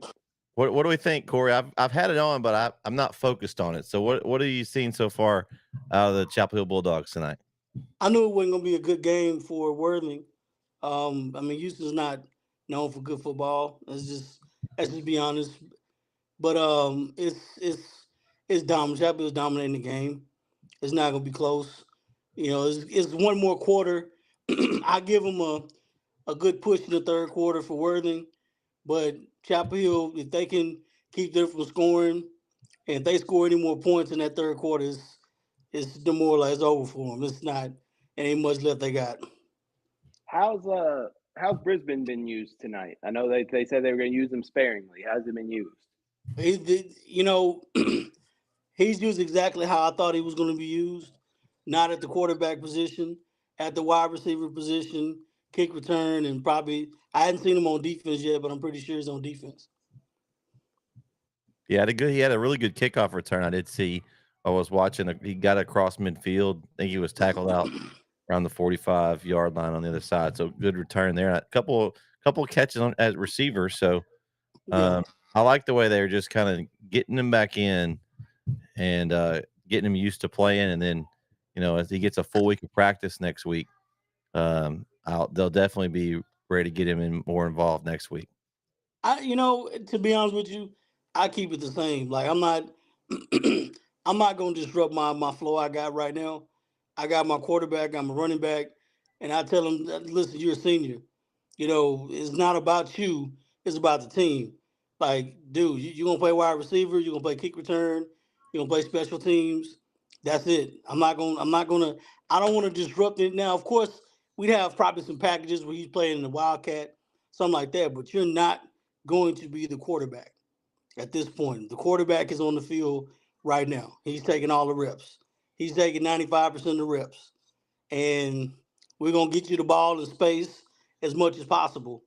And that's it. But man, I could for see a game like this, I could see as they go on in the playoffs though, and the games get tougher, that he plays quarterback a little more and more, like, because he does have that threat that G doesn't have, which is that big play ability. There's ways of getting your playmaker the ball without him being quarterback. Now, can you imagine the backfield with Brisbane and whatchamacallit in the backfield at the same time? Yeah, I could. We might hold up, Corey. We might have another guest here. He's back. It's Darth Vader himself. It's the Professor Matt Diggs. Welcome, sir. You got theme music playing? And we are having chaos over here at the Star right now, so it is all kinds of fun. Oh, do tell. We're curious. Right now we got 24-13. Alvarado is up on Panther Creek, but it was 3-0 going into the second quarter. So there's been a flurry of touchdowns, a flurry of turnovers, 4 turnovers in the first half.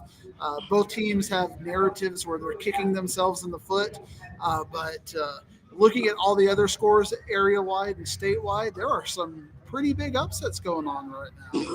We're seeing a lot of I'm lopsided sure y'all are games. talking about. We're seeing a lot of lopsided games over here in the East Texas area right now.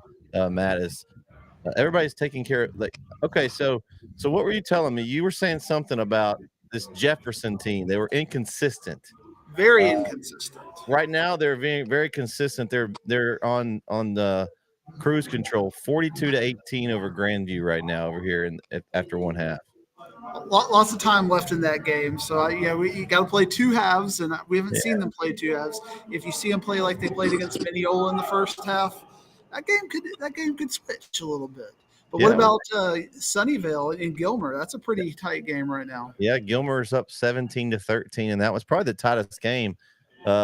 East Texas Malakoff is up 56-0. Diggs. As expected. Winsboro's having a good night. Okay, so I want to ask you this. Have you ever heard of a team getting 2 home games for playoffs to open the playoff season as Pleasant Grove is getting this year? They're up 63-7 with 4 minutes to go over there. Maybe they've got a savant over there because a lot of the quote unquote flips are like playing the zip code game. So maybe they got a coach over there who's got all the zip codes memorized, and you just tell him a city and he knows even or odd just immediately. Okay. All right. Well, yeah, these games are just like, Carthage is dominating, Pleasant Grove dominant. Looks like they're on a collision course for next week, which will be a really big one. Chapel Hill's in cruise control right now, 35-3 over Worthing. No surprise, the Houston schools are usually not real strong down there, inner city Houston. Winsboro up 27-7 over there in Royce City. That's kind of close to you. Jaron's over there on the call on that one. So where did Panther Creek play last week? Because the Star is a home game for them. It is. They get the advantage of basically telling people, hey, you want to come play at the Star, we can subsidize this thing because this is our home stadium. You can play at the Star. All you got to do is just give us the home game. We can make it happen. And a lot of teams like doing that. So you saw that last week. You got Lone Star with the home game this week too. So it happens for sure. That's big. I like how they do that. Well, you can even play at Toyota, you can play at the Star. But Toyota's doing a renovation, I think, right? Okay, yeah. Nobody wants to play at Toyota. They want to play here. Of course. Diggs, what's a game tomorrow we need to have our eye on here near the DFW area that's going to be a banger tomorrow? Well, the game I'm going to is kind of our battle. I got Longview Lancaster, and the way Longview played 7 turnovers and taking Naaman Forest 23-13, I think Lancaster is good enough to win that game. But Longview doesn't lose very often over at Kincaid.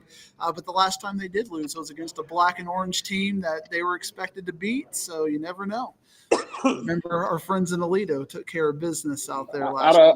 I don't know if we'll call them friends in Aledo, but we do have people in Aledo. Hey, and so I think Aledo and Lancaster, I don't know if they're on the same level. Come say hi. Come on over here. We're on all friends over here. Everybody come say hi. What's up? We are live on a podcast, East Texas podcast for live on Netsn-Zone tonight. DFW East Texas football and talking this game here. What did you see in this game? Tell everybody. Alvarado. As long as they stay out of their way, they're winning it. Oh, okay. They just need to stay out of their own way. They got down to the goal line. They fumbled the ball. It should be a bigger lead. Panther Creek only got 3 points out of that fumble, needless to say, but it should be 31-10 right now. They're doing what they want, however they want. And right now, Panther Creek can't do anything about it now. Panther Creek does have some talent. They got a great team. I want to see how they adjust. If they can adjust, come back and steal this win away from Alvarado. Alvarado then has to adjust to their adjustments. I want to see that as well. And more importantly, Alvarado is winning up front. It's cliche to say, but it's important. And we all know you win, you lose at the line of scrimmage. Alvarado is better up front right now. So I want to see if Panther Creek can come back, steal some of that momentum, start winning up front, but you got to do it on both sides of the ball. You got to contain, and you got to come up and hit these guys in the mouth, or else it's going to get uglier. Panther Creek's only touchdown was a kickoff return, so There's that too. Yeah. But at the same time, they kicked 2 field goals. You turn those into touchdowns, could be a completely different game. So Absolutely. I think both teams have a narrative to where they can say, if this happens, we can find a little bit of momentum. Who gets the ball in the third? Yeah. Who gets the Who ball? gets the ball in the third? Hey, thank y'all for having me, gentlemen. Oh, yes, sir. Thanks for the analysis. Y'all We good. appreciate You it. never know when you'll get a special guest here at the Star. Hey, Good to so see you, my guy. Alvarado's an interesting team. We know about them, Corey, as we beat them in the state championship game in 2011. So, we know the Alvarado Indians there. Alvarado. Who gets the ball to start of the third? I think Panther Creek will start with the ball. So they'll have an instant chance to get in there and to do a little something. Actually, I'm replaying the game in my head. Alvarado will get the ball to start out with. Panther Creek had drew first blood. They had a turnover. We went back and forth on the turnovers. So 4 turnovers so far in the first half for both teams combined. So it's got to be cleaning up the turnovers. And like I said, both teams have narratives to where if they can get some adjustments and fix some things, you never know what you're going to see. I picked Panther Creek in this game, so I'm cheering for the Panthers to get back in this game. And that's odd. Panther Creek's they've been a school for 3 years now? Yes. Just about. And that is and of course, you go down 380, you got Frisco, you got like what 7 Frisco schools like right there in a row. It's the weirdest. It is so weird. It is weird, man.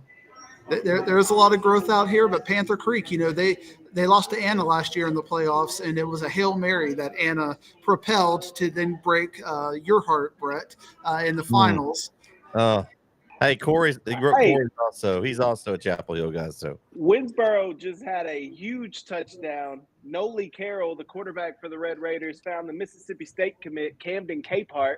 Capehart made a little dip and dive and got down there for the long touchdown run. Winsboro 33-7 now. Woo, yeah, they got the lights going there in Roy City. I see it on the screen. It's a nice little touchdown celebration too. He got man.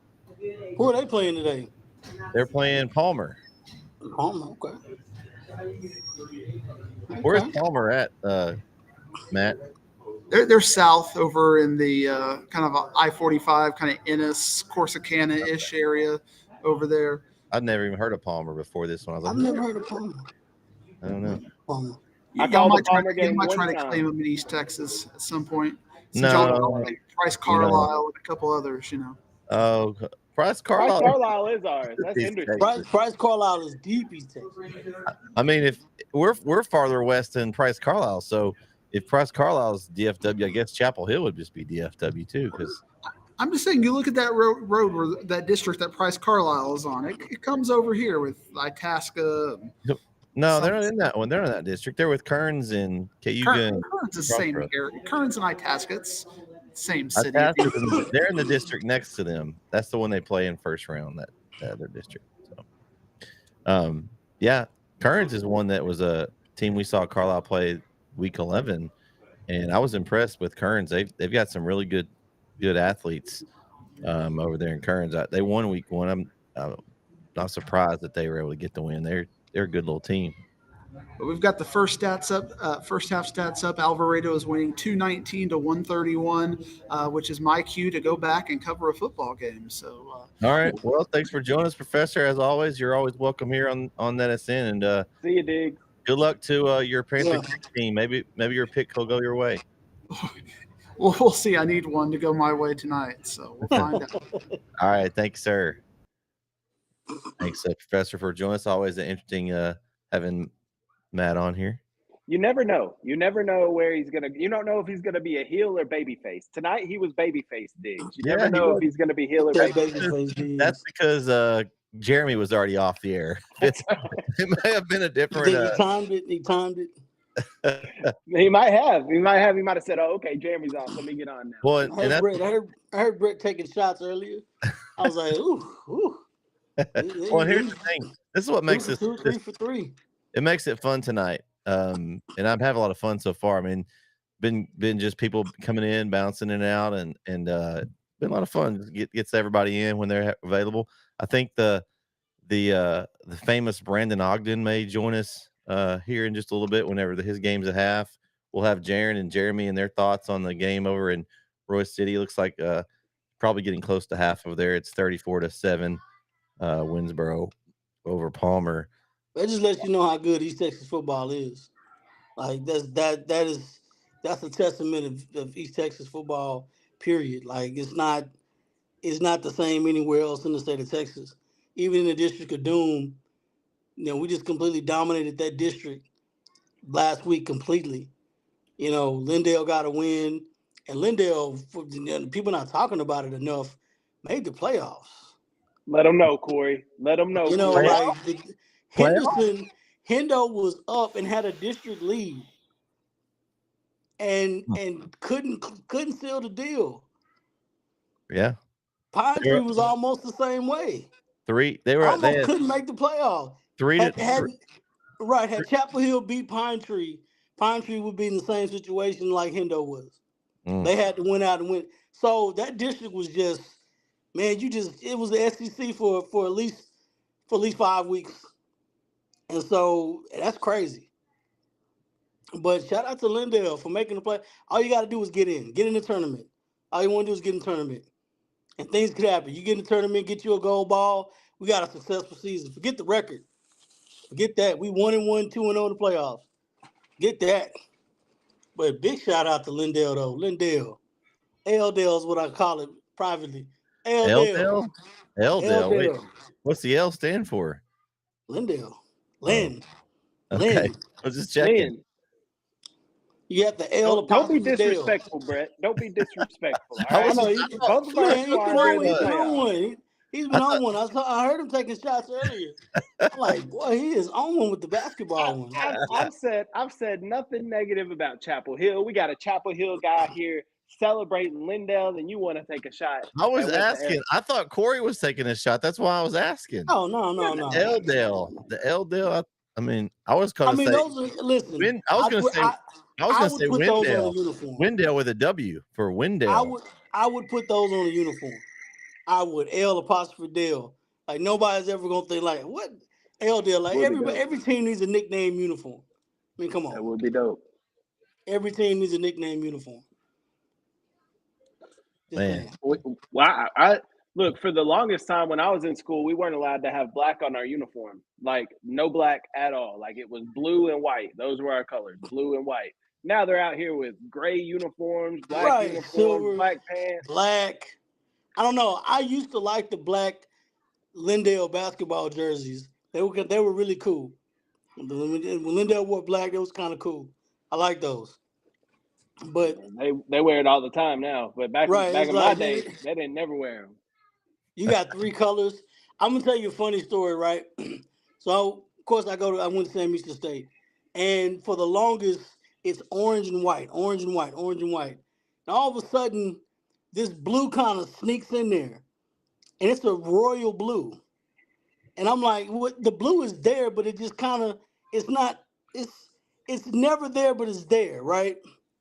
Now all of a sudden you get this blue in the uniform. So we go to Fresno State, and I can't remember. We got beat. Go to Fresno State. It was a weird game. It's like a preseason NIT game. So we had a conference game like Thursday night. Then we had to fly to Fresno State Friday to play Saturday, and then to come back to play Monday. It was weird. It was a weird game. So it was one of those games like we don't care to play. All I remember is we go, we play, and this guy behind us is like, those are the worst jerseys ever. What orange is that? That is the worst orange ever. And I'm like, we got blue also. Hey, Man, it is bad. It was Corey. it was a bad orange. Hey, Corey, straight out of the booth, we have some guests to join us here. It looks like they are ready for their halftime. We're going to hop in with them. And here we go. What up, Big Perm? I mean, Big Germ. And they're here with us. That from Winsboro Palmer, we got Jeremy Titsworth and Jaron Peoples. Fellas, it's been all Winsboro the first half. Tell us about it. Man, it's a fun game. I tell you, this Winsboro offense is cooking all cylinders. Really, Palmer, to this point, no answer yet. And something else that we talked about a while ago is Jeremy and I did, is that this game is full of just dynamic playmakers, really on both sides for both teams. Winsboro, of course, you have Nolie Carroll doing a great job. Camden Capehart, oh my goodness. Tyson Johnson doing a great job as well. Really, the first couple of drives for Winsboro they really did most of it on the ground. It really opened some things up. And then for Palmer, Eric Cisneros, their quarterback, who's just really the lifeblood of their offense, has done a great job making some lemonade out of some rocks at different times through tonight. So again, but so far it's all Winsboro. Yeah, I think the biggest key for Cisneros is just he's been running for his life. That's a tough thing to do and try to win some games. He's an improvised quarterback. And from what we've seen from him, I mean, he can throw it from anywhere, run from anywhere. Just earlier, I mean, in this game, he had a 40-yard run just out of nowhere, just scrambling, and then took it off for 40. So, I mean, he is their, like you said, their lifeblood. But this Winsboro defense is smothering right now. Hey, Jeremy does a great job with some stats. So you want to check out some of our stats so far for the game? Yeah, Jeremy. Yeah, Germ. Hey, Yeah, so Jeremy, Germ. before you give us stats, What you got? how does it feel to be back in the headset, back in the booth tonight? Man, it feels great. Hopefully you guys have been listening. I mean, does it sound too bad? It sound good? We've had the sound down, so I haven't listened. Oh, okay. So you treat me like Chris Collinsworth. I see how it is. I see how it is. If I turn on the sound though, then on mine it would, everybody in the hall that's listening to us would hear it too. So That's all right. that's the only reason. I'd rather Chris Collinsworth than Joe Buck any day. Hey, he's killing it. He's doing a great job. So let's hear some stats from him. Hit us with it, Jeremy. Man, I'll go with Winsboro first. And I think the biggest key, we talked about early on, was their run game. But Tyson Johnson already got 93 yards on 13 carries. That's a big thing for him. And a hat trick. How about that for this kid early on in this first half? But we talked about their passing game. I really thought that was going to be a surprise. But if you look at it, I mean, Carroll's only thrown 8 passes. I mean, that's a big thing for a spread team to only throw 8 passes so far. That's huge. Oh, wait. Hey, guys. I think there's somebody entering the room. Not sure who it is. Is he landing a plane? What is going on? I don't know. I think it's Swerve. Straight out of Die Hard 2, I promise you. It is. It's Swerve. It's Brandon Ogden. I can't. Hold on. I can't hear y'all. Can you hear us now? Can you hear me now? Trying to figure out. He's in his private jet. Hey, he sounds better now than he did on our podcast. That's true. That's true. Brandon, can you hear us? Please welcome to the field in 2024. I told you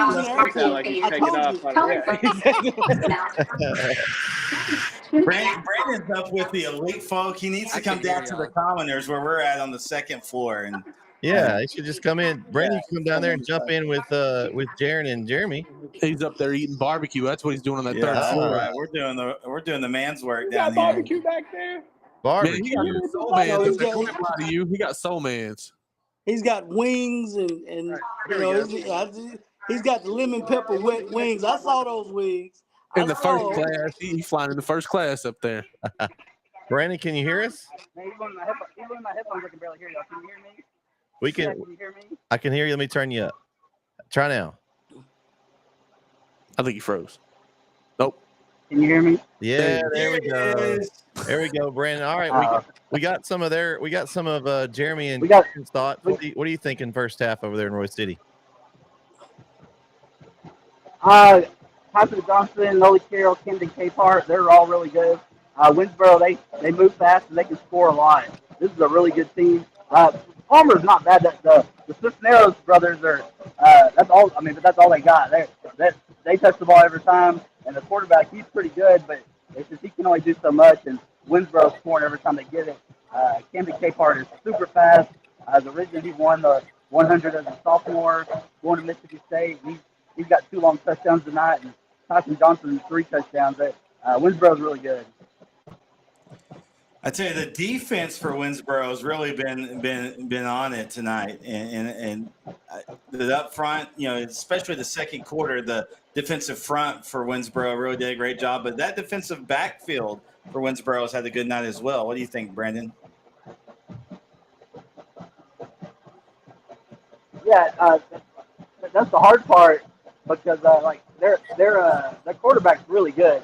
He's it's hard to bring him down, but Winsboro's made adjustments as the game's going on, and you saw at the end of the half they got a few sacks there. They're finally early on they were having trouble wrapping him up, and he can throw it, he can run it, and he caused a lot of fun stuff this season, but Winsboro's kind of too good. Yeah, those timely pass breakups have been huge for that secondary for Winsboro. They almost got a pick off of one of them on the sideline too. Yeah, that one on the sideline where they broke it up, I thought it was going to be like a 30-yard catch. And that was a heck of a play to even make it incomplete. So. It really was, and there's really been 2 of those where the defenders just done a great job in throwing the hands up right at the timed really well and made the pass go incomplete. One of them saved a touchdown. Yeah.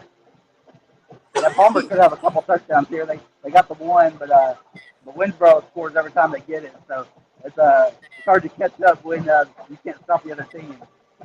That is true. What's some other scores around? I saw Chapel Hill's winning big.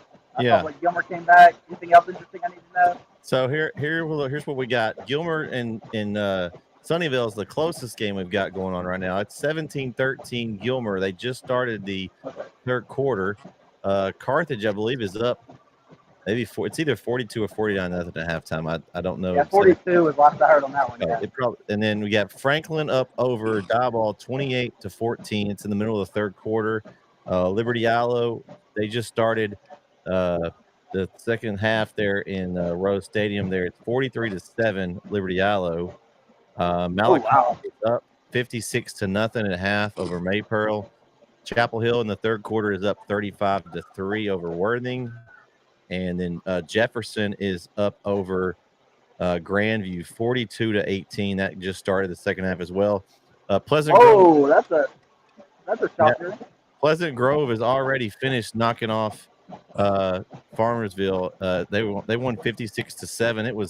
It was over early in that one. They scored about, I think it was 28 or 35 points in the first quarter there in Pleasant Grove. I mean, they could have played in Commerce.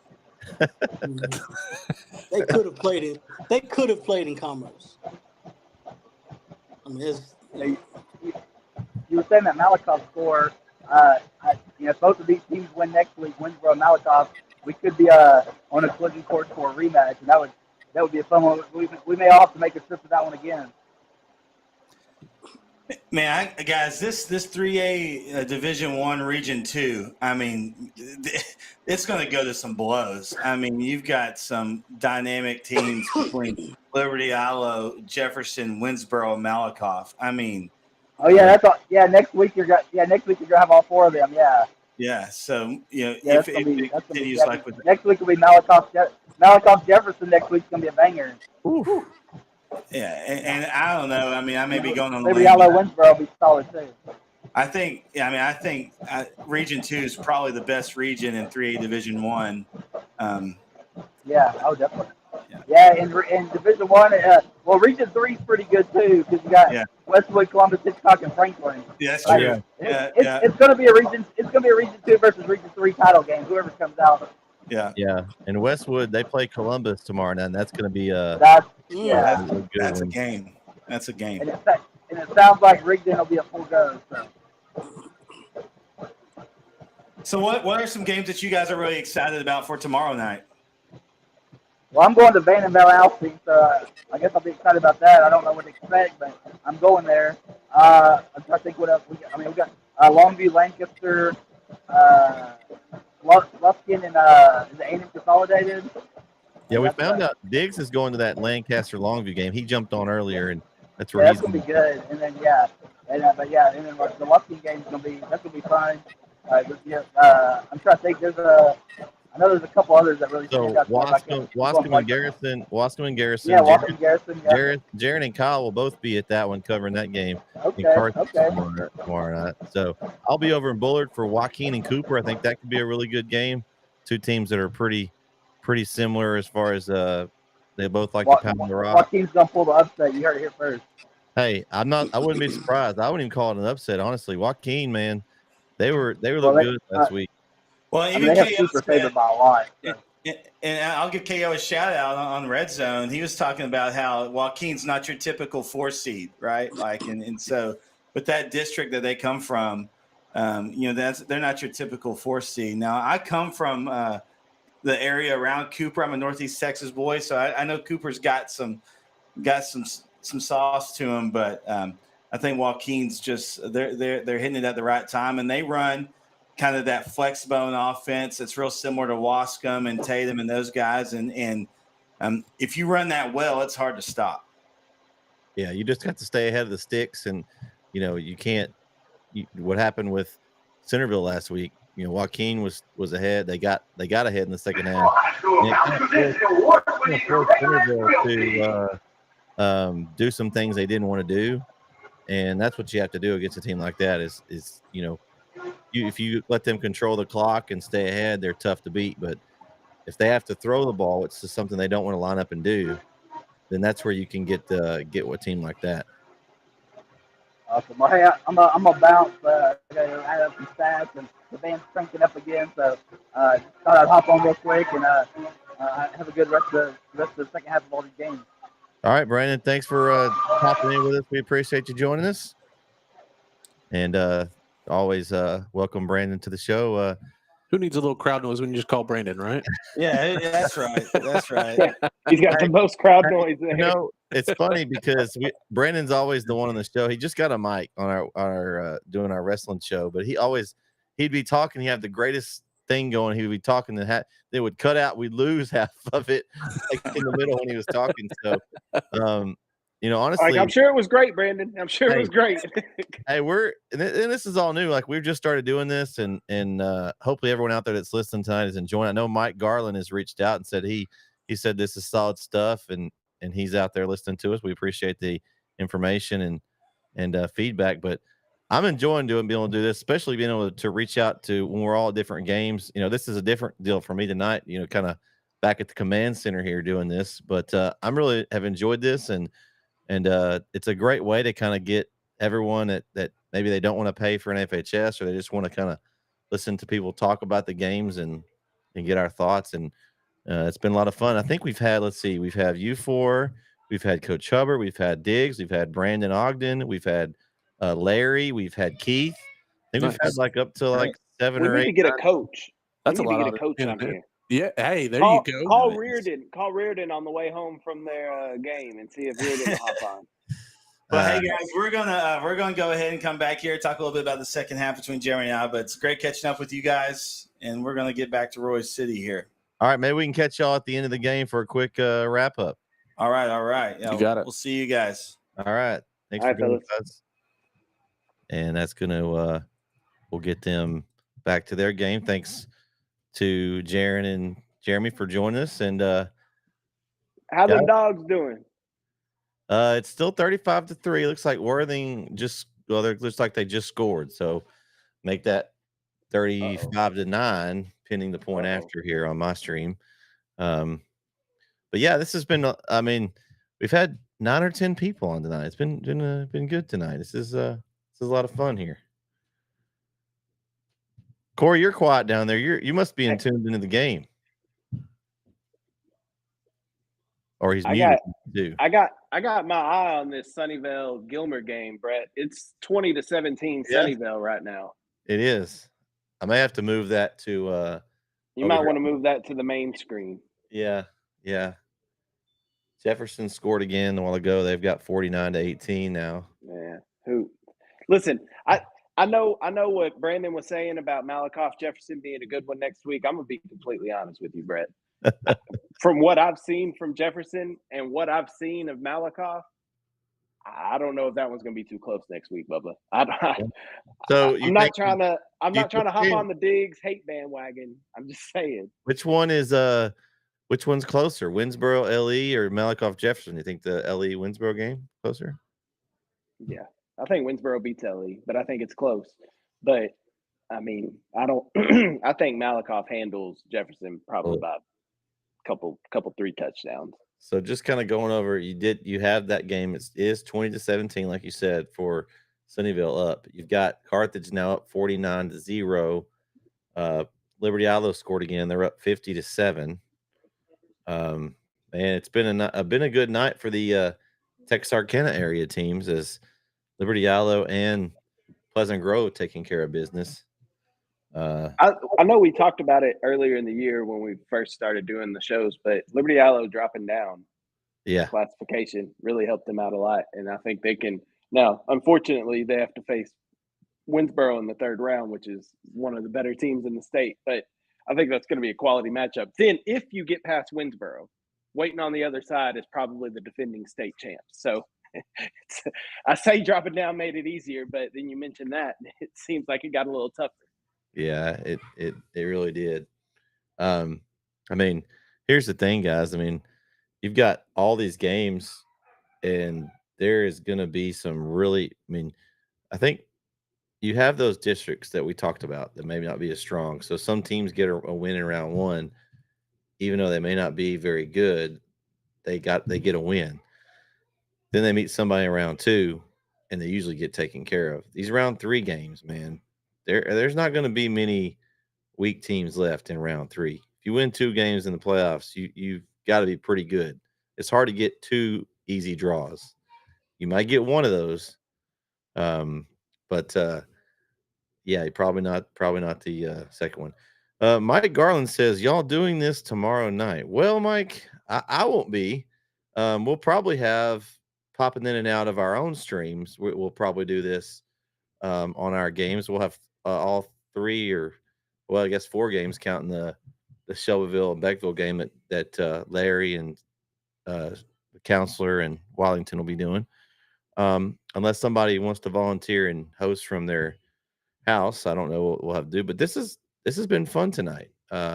Hopefully we have some people that are enjoying tonight's little Netsn-Zone here. I've had fun. But yeah, I don't know. That's something we've tossed around in the preseason about trying to do, and it's definitely something that we maybe try to expand on in the future if we have the staff and availability to do it. But and it may be that we get down later in the playoffs and we don't have as many games, and we may be able to do this more. But we all are booked for games tomorrow for the most part, so don't know if we'll be doing this tomorrow night. At this point, we won't be unless somebody just steps up and decides they're going to be able to. Because I know most of us have further obligations tomorrow. So we appreciate you joining us tonight, though. Yeah, let's see. Any other is it 56-18 over there in Jefferson now? As they're just piling it on. Corey, what you checking out right now? You've been quiet. You're thinking. You've got your beard. You're playing with it. You're in deep thought there. What do you tell us what you're seeing? Oh, your microphone's muted though.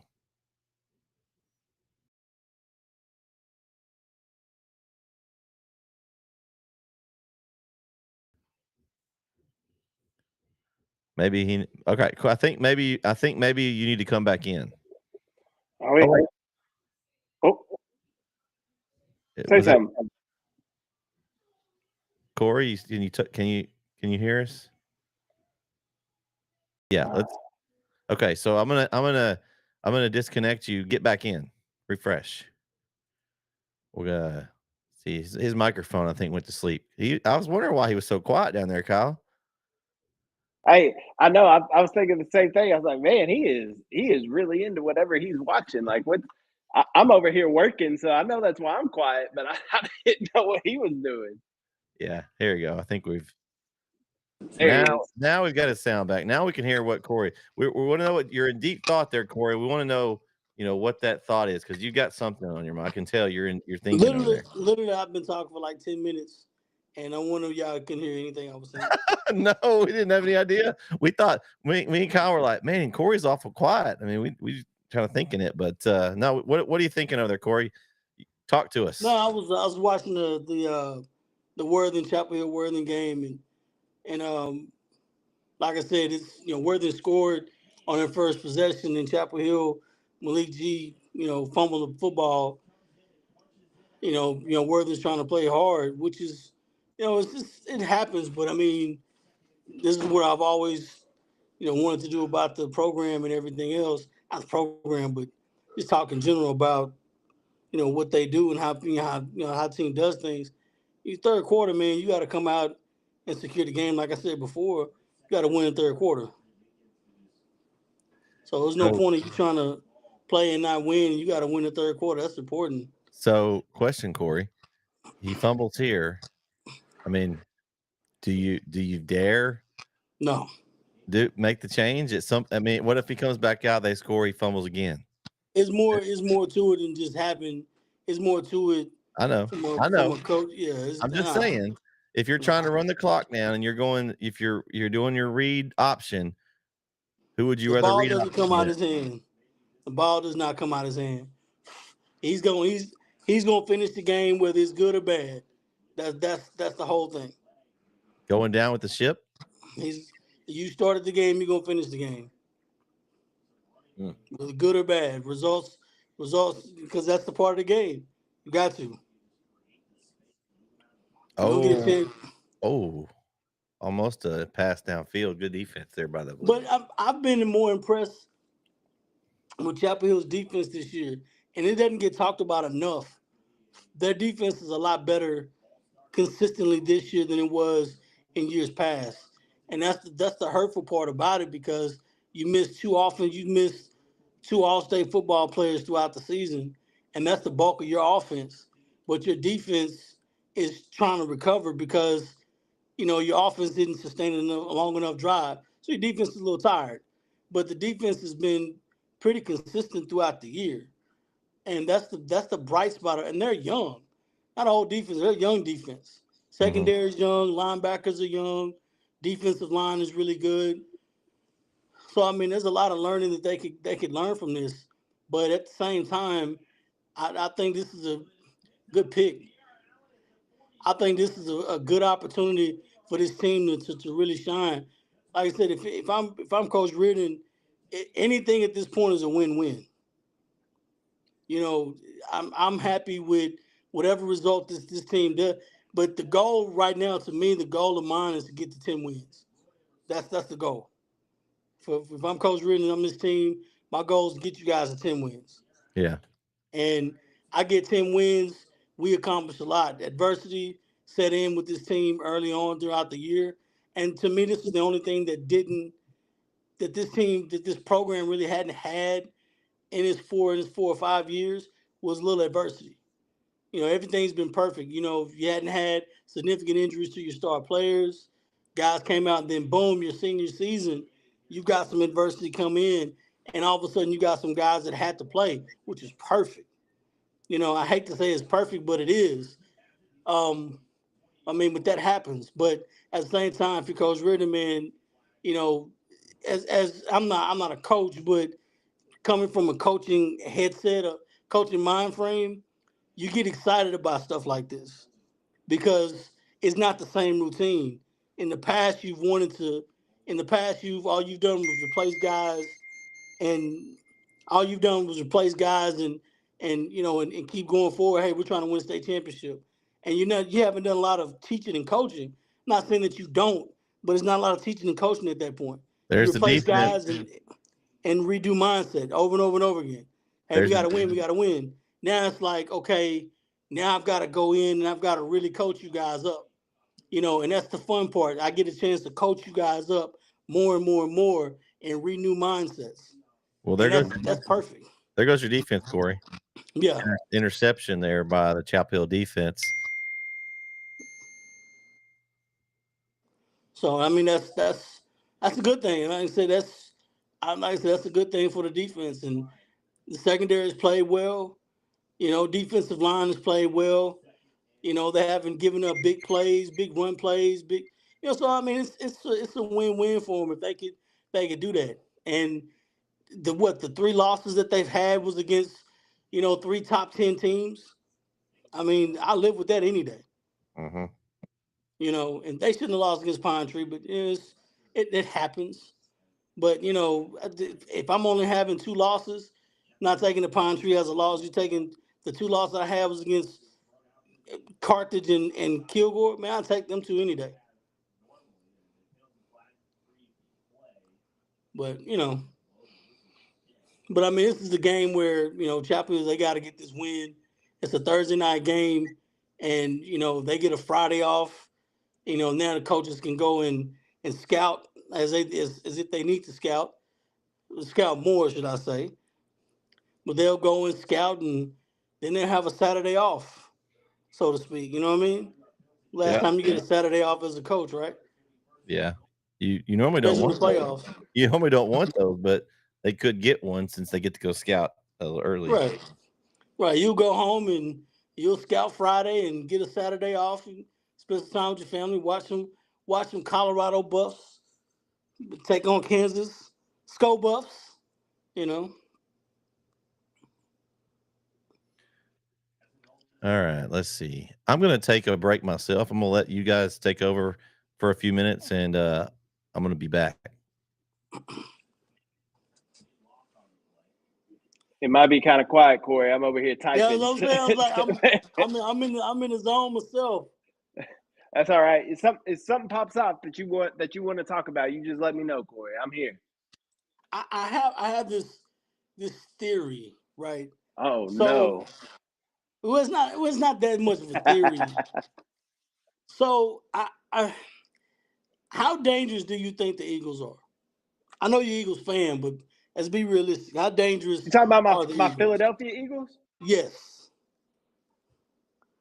Because I mean, Because I'm giving an example. I'm listen. I'm done with the 49ers this year. I'm not saying I'm angry with them, but it kind of gets to the point where, all right, let's just finish out the season and retool and get ready for next year, right? That's where I'm at. You can keep fighting all you want to, but I'm at that point where I'm here. But I don't think we're a threat to anybody. Even if we make the playoffs, we're not a threat to anybody. Defense is out of whack this year. But how dangerous are the Philadelphia Eagles? Because I got whatchamacallit my running back. Saquon? Yeah, I got Barkley as my running back. Oh yeah, that's the best pickup. Listen, here's the thing. I think the Eagles are a very good football team. I think we got one of the better young quarterbacks that's mobile. He can throw, he can run, he makes good decisions. When he holds on to the football, I think he's top-notch, top 10 quarterback in the league. We have arguably one of the best running backs in the league. We have one of the best wide receiver tandems in the league when you got AJ Brown and Devontae Smith. Don't sleep on Jahan Dotson in the slot as well. You talk about tight ends with Dallas Goddard, Grant Calcaterra. You got linemen, Lane Johnson, people like that are on that line. Like, we have a freaking squad. And then defensively, full of Georgia Bulldogs all over the place. We got Georgia Bulldogs balling out. We still got big play Slay back there. We got CJ back in the backfield, or in the secondary. All signs point to it. I'm gonna tell you what worries me, though. I'll tell you the one thing that worries me. It's that head coach, Nick Sirianni. That's I wasn't what bring him up. worries me. I was waiting for you to say, all right, I know he's an Eagles fan. Let's see if Sirianni's name comes up. Yeah. Listen, he cost us a game early in the year against Atlanta, not taking points. Nearly cost us that Jacksonville Jaguars game, leaving points out on the field. But then what made everything worse was this past week when Jake Elliott missed 2 field goals and an extra point. Well, then it's like, I mean, I get it. I get why you don't put him out on the field. Like, I see. So I don't know, man. I think we're good. I think we're good enough to make it to the NFC Championship game. I don't know if we could beat the Lions. That's what I'm concerned about. I don't think we could beat the Lions. I don't Man, anybody being the I'll leave Lions you right now. guys for a few minutes, and you're already talking to Eagles. What in the world is going on here? I had to ask him a question about the Eagles. I don't like Nick Sirianni. I have no problem with the Eagles Well, at then all. you and I Collie never are liked Nick best buddies Sirianni. then. Well, Because but here's the thing, Brett. Like, yes, I was totally against it, but then, like I said last week, Elliott misses 3 kicks. Like, maybe Sirianni knew something I didn't because he's in the building every day. Maybe he saw something I didn't. But I'm sick and tired of him not taking points. That irritates the snot out of me. But I'm some people don't like his moxie and his tenacity and how he talks to fans and stuff on the side. I love that. I think it's awesome. Like, I think it's great. And the team, here's the biggest key though. Like, how does the team feel? And I've heard Saquon Barkley, Jalen Hurts, AJ Brown, and others come out and publicly and say, we love that. Like, that fires us up. Well, if it fires y'all up, then it fires me up. Like, if y'all like it, I love it. Saquon Barkley likes anything to do with winning.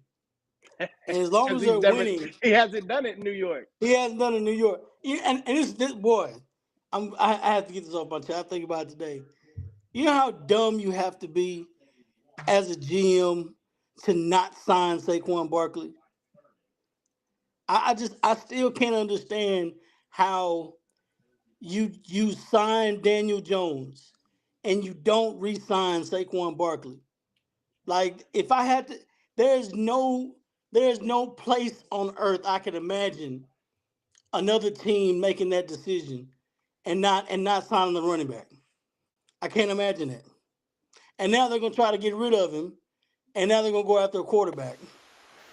I don't get it. I can't understand it. And then you're gonna keep your job. I don't get all that.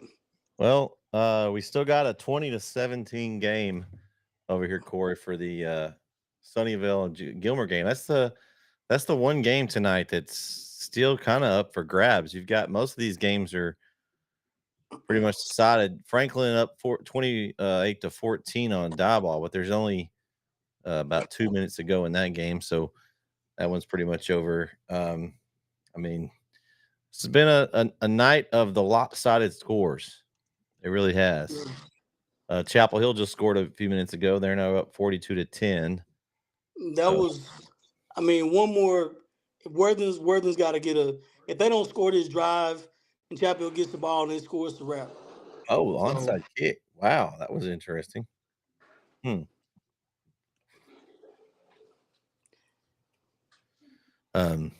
But man, just it's kind of more of these games that are setting up. We're setting up next week tonight, right?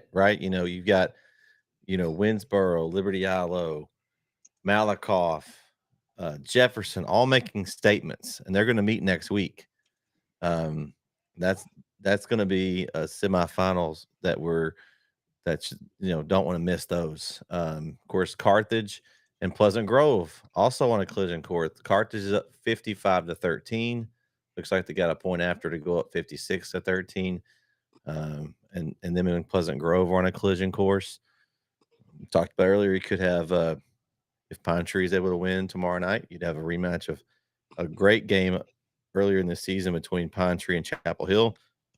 Main difference is you'd have Ricky Stewart and Demetrius Brisbane both in there for the whole game. Stewart came out in the first half in that game with an injury. So, man, and then, of course, you still have tomorrow, the games we have Beckville, Shelbyville that Larry and Shires and Wallington are going to be doing that game. That's going to be a good one. You've got Joaquin and Cooper where I'll be at. You've got Wascom and Garrison where Jaron will be doing that game with Josh over there in Carthage. Man, just so many good matchups left here in these playoffs.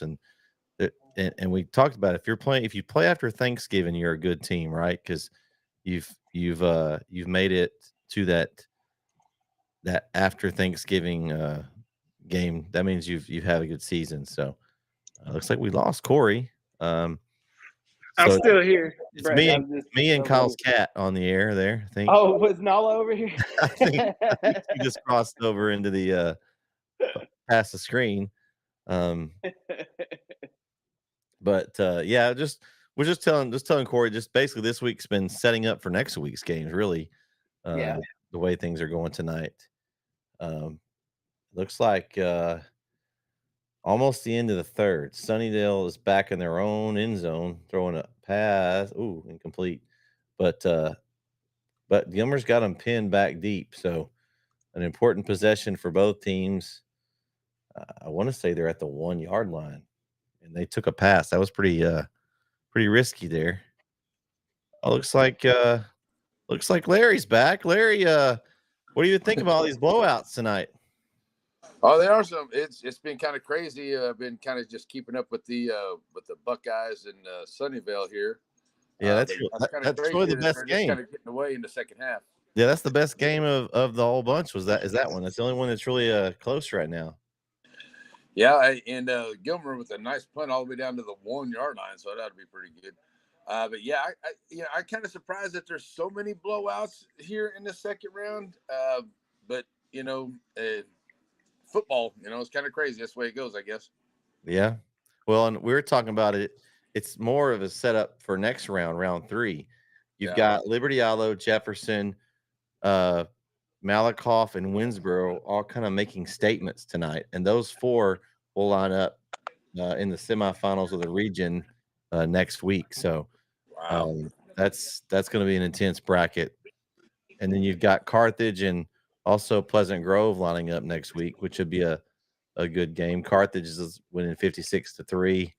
Yeah, 56-13, and Pleasant Grove already took care of business. They won 56-7 earlier. So it's been more of a setup for next round. I'm hoping some games that we have tomorrow will be a little bit better as far as the matches go. And I feel like they will. We've got 3 of those games in 2A Division 1 there, almost the whole bracket. We don't have that. What's the one? Honeygrove and Hearn's the only one we don't have. Right. Yeah, and Hearn really surprised me. And I mean, the way that they're going, because they came in to start the season, they were 0-6. And they went on a run there in their district to get there where they were at. And then they really did. I mean, love my Timpson Bears, but they just shut Timpson down, and they were playing with a purpose. So I think Honey Grove is really, really good, but they better be ready for a Hearn squad who's got a lot of motivation behind them after beating the defending champs and going in. And it's going to be tough for Hearn, but I tell you what, Honey Grove better be ready for that game too. Well, and the tough thing for Timpson, JJ Garner is their guy, that kind of the guy, and he's been in and out of injury 10 a lot this year. Yeah. Don't know how healthy he was, but he probably was. Maybe he might have been 60-65%. And then he got dinged up a little bit there too. So that was my thing going into the season for the Bears. I was like, if JJ Garner's going to be good there, they're going to be really good. But yeah, he kind of took the brunt of a lot of those things, and so it was unfortunate. But yeah, he got dinged up a little bit in that game too, I think. Well, and that's what amazes me about Terry Bussey. He did that for 4 years, and he didn't get injured a whole lot. I mean, right. That just shows how much of a talent. I mean, he would be so quick and get to a point where he could avoid taking hits a lot of times, and playing both ways and the way that they have to play at the 2A level. When you lose one guy, you lose 2, sometimes 3 positions. Exactly. If they kick, or if they're on special teams, or they do other things, and so those injuries, I guess, are magnified at that level.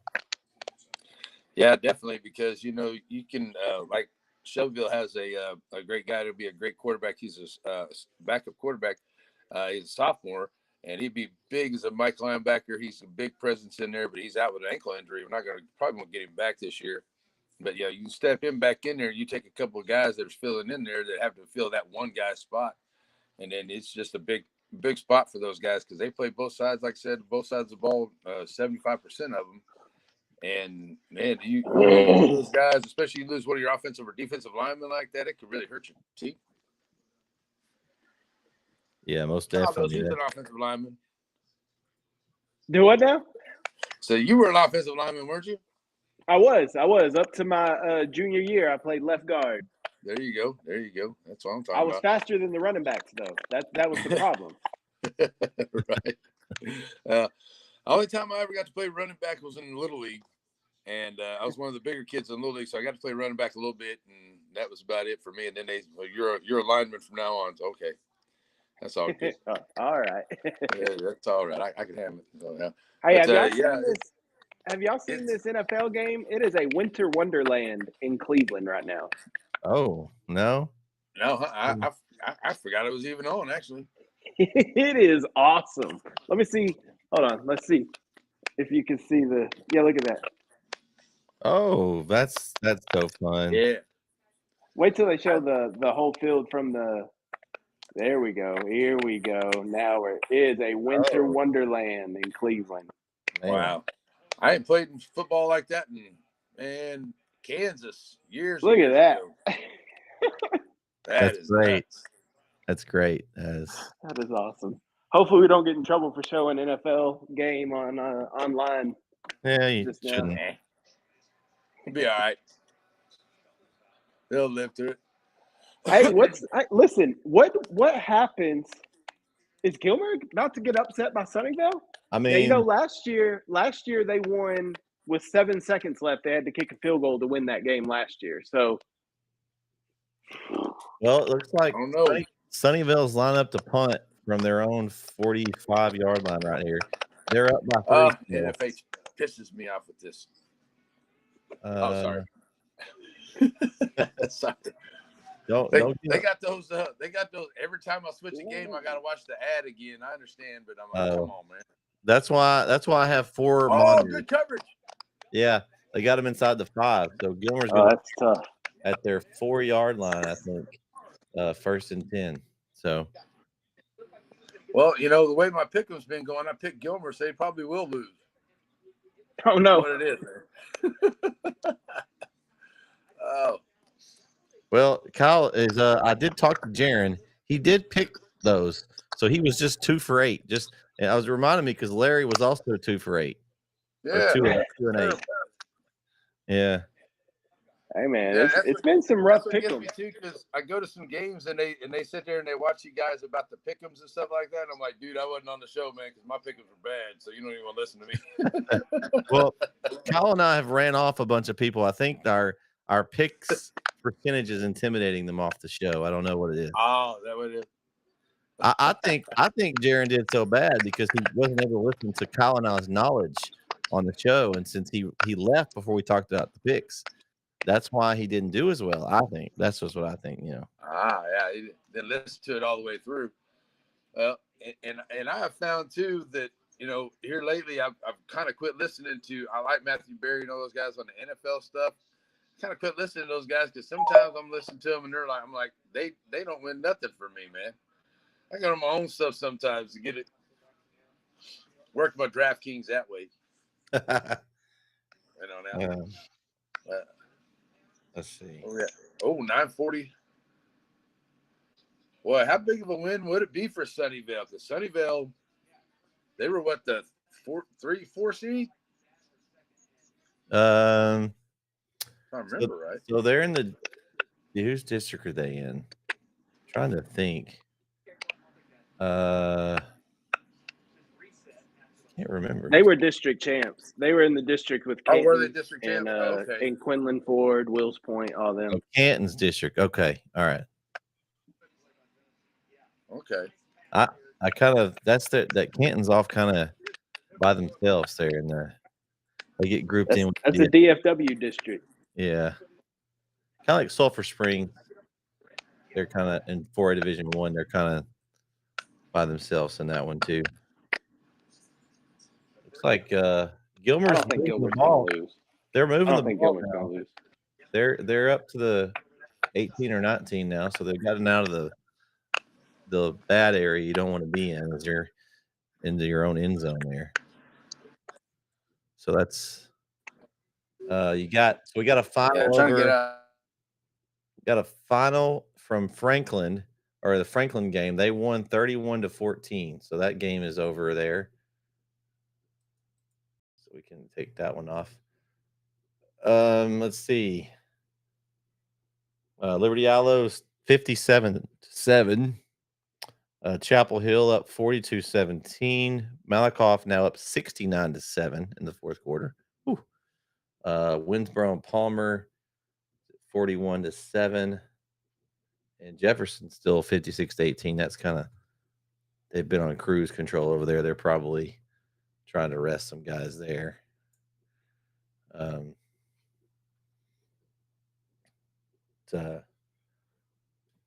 Looks like Sunnyvale got the ball. Something happened. I don't know if it was a fumble or what happened, but Sunnyvale just got the ball. It's their ball with 7:45 left in the game. They're in Gilmer territory. Was that a fumble? I think it may have been. I just saw him running with the ball. I wasn't watching exactly when he got it. So it was either let me see if I can rewind. Oh, I got some rewind capability here. Hold on. Won't let me go back far enough. Yeah, so it's that's not good. So Sunnyvale is at the 22-yard line, 1st and 10, with 7:45 left in the game there. Oh no. Come on, Gilmer.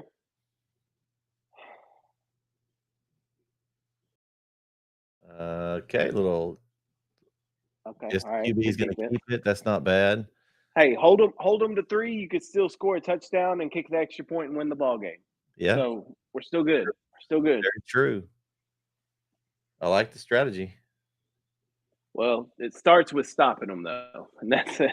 That's true. You do have to stop them. That's could prove to be a problem. Man, I didn't see this coming. I mean, I knew the game last year with Sunnyvale was a good one, and I saw Gilmer last week. They didn't score in the second half, but I thought that had more to do with Center's defense than Gilmer's offense. But Buckeyes only putting up 17 here tonight too. Not great. Defense is playing strong though, as they get a sack right there, knocks them back past the 30. Uh-oh. Oh no! What happened, Larry?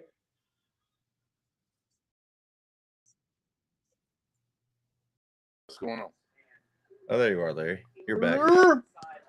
You're back with us. This has actually been cool. Like I can just sit here and relax and just watch the games. Kind of relaxing, I guess.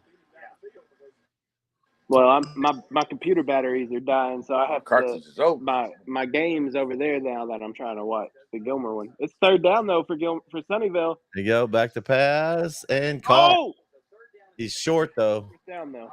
Yeah. No, it's not first. He's to the 15. Oh, it's good. Oh, okay. So it's that 4th. So you got to kick the field goal. You got to kick the field goal, right? Do you? Or do you go for it? If you're Sunnyvale, oh, man, you don't get this. What is it? 3 yards? They need 3. It's to the 4th and 3 coming up because they started at the 22. They've got a good kicker because they've already kicked 2 field goals. I think you got to take the points and force them all the way and score. I think they're sending the kicker out. Worthing is now trailing 42-24 in the fourth quarter. Whoa! So they've scored 2 straight touchdowns here in the second half. Chapel Hill better not let up off that gas too much. How much time's left? I can't. They don't have the time. We got to do better. Okay. Yeah. Well, I'm gonna keep my comments myself. I'm gonna be nice. Did you hear us that, Larry? You got Chapel Hill's now only up by, is it a 42-24 game with Chapel Hill and Worthing in the fourth quarter now?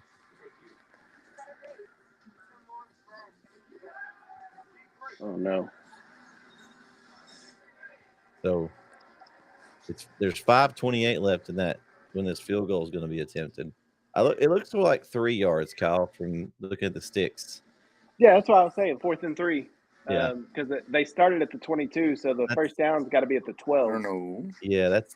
Yeah, I think this is the right play to kick. Oh wait, they're lined up to go for it now. Oh no! Oh wow. Okay. Okay. Gilmer's trying to get a player off the field. Okay, looks like he got off. So here we go. 4th down. Back to pass. He's gonna Oh! keeper. Oh, he got it. Oh, he got the first down inside the 10-yard line. Wow. As much as I'm going for Gilmer. I love that play call, though. I That- love that play call. It is. You got the defending state champs on the ropes. Put your foot on the throat and end this ball game. What, 5 minutes left in the game? There You goes either run out the clock or score. There goes Jefferson again. They just scored a touchdown. They go up 62-18 with 2 minutes and 40 seconds left. That's tough.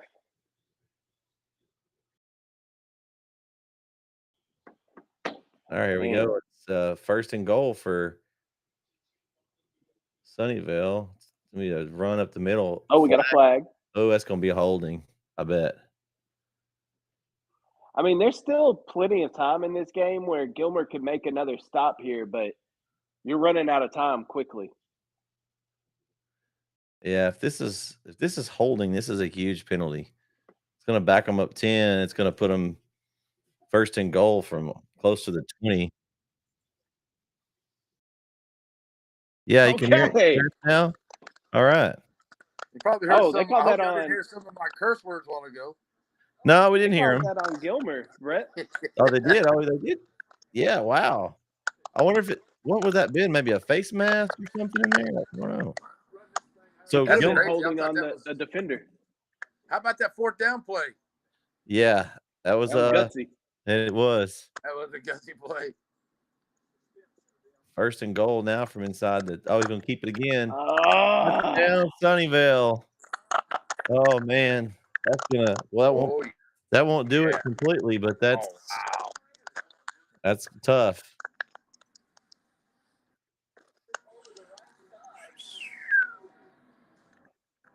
Whoa. I did not see this one coming. I did not see this coming. Man, oh man. Well, and what else this screws up is a possible Gilmer-Van matchup at Rose Stadium next week. Yeah. That puts probably Sunnyvale. If it's Sunnyvale and Van, it's going to be probably the DFW area game. Mesquite. I bet Mesquite. Dadgum, man. Well, there's still time, though. There's still time. We know Gilmer's explosive. They can get a kick return for a touchdown here, and then we're right back in it. Now, if you're center and you're sitting at home tonight, and you had a chance to win that game in the last quarter, you got to. That's going to make it even more painful. Yeah. Update on this NFL game. Russell Wilson has been taken out. Justin Fields in as the Steelers are losing 18-6 to the Browns. Ooh. Anytime you mention losing and the Browns are the team losing to, it's probably not a good thing. No, it's not good. Most teams get fired losing after if you lose to the Panthers. Jameis Winston. Famous Jameis. Famous Jameis. He got me, though, because when they went to New Orleans, I had the Saints beating up on him, and he went down there, and they made it a game anyway. Ah, well. And, Chapel Hill threw a pass into the end zone, almost intercepted by Worthing. What's the score in that one? That's 42-24 now. Chapel Hill's leads down to 18. Oh, wow. Started to pull it away. Oh, I'm about tired of this Uber team thing, man. It started driving me crazy. Well, and you can see that's part of the reason why, I don't have to reload the games when I just have them all up at once. So that's part of the reason, because then you have to wait every time the commercial airs. So nice little run by the quarterback, Malik Gee. I was just checking in on DeSoto to see how they were. Yeah. Checking in on DeSoto to see how they were, because they were tied or they were close a little bit, but Wiley they can't hang, so it's over now. Let's see. What else we got? Diboll lost. Franklin. They lost 28-14 to Franklin. That game went final a little bit ago. Did they? Yeah. Okay. Just saw that one pop up. I guess I missed it.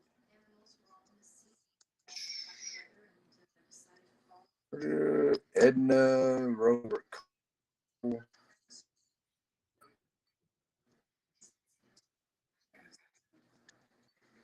A&M Consolidated and Galveston Ball. What about that one? Hey, did y'all way both, off from us, but still. hey, did y'all both update your Netsn app I today? like Galveston Ball. Kyle, did you get the playoff bracket update on the Netsn? Yeah, I did. Let me see. I usually have these automatic updates Yeah. on. Let me see if it automatically. What did you think, Larry? What do you like about that? You like the little playoff bracket update? I like it. Yeah, I like the playoff bracket update, especially because, if you go to look at the brackets on your phone with Max Preps or UIL, it cuts off all the stuff and it's hard to mess with. But you guys got it to where it's easy to find and you can read everything. I like it. It looks good. Yeah, it's a temporary solution. Next year we're gonna have one a little more customizable, but to work well with our app. But for this year, we've got this, and I think it works well and easy way to find those brackets. Kyle, did yours update yet? He's doing it. Yeah. So it's I like it. All right, Tony did a good job. Looks like that game is final. Malakoff over Maypearl over there in Ennis. They win 70-7. Whew. So they're moving on to the next round. So that game is official. And it looks like Chapel Hill punches it in for a touchdown. And so, we got a fight breaking out. Oh, goodness. A fight broke out in the Chapel Hill game on the side over here. Oh, no. The helmet's off. We're Man. Hey, got that on camera too, boy. Usually you don't get to see those. I don't know. The Worthing guy was on top of number 10 for Chapel Hill, and his helmet was off. So I don't know. Oh, there's his helmet. He retrieved it. Not sure what happened to it there. Gilmer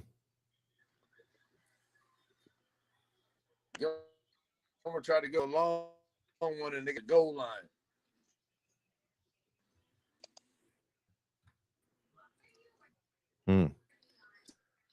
So we got looks like Jefferson is taking a knee now, and that'll be final there in Athens. 62-18 final. Jefferson over Grandview. 62-18. That is yikes. Yep. And so Jefferson will move on. Jefferson, what, 13-0 now? They'll be 12-0, I think. 12-0. And their gift is to 12-0. play. Their gift is to play who, Kyle? Malakoff. Oh, yeah. Oh, man. That's a Thanksgiving gift, right? Worth giving.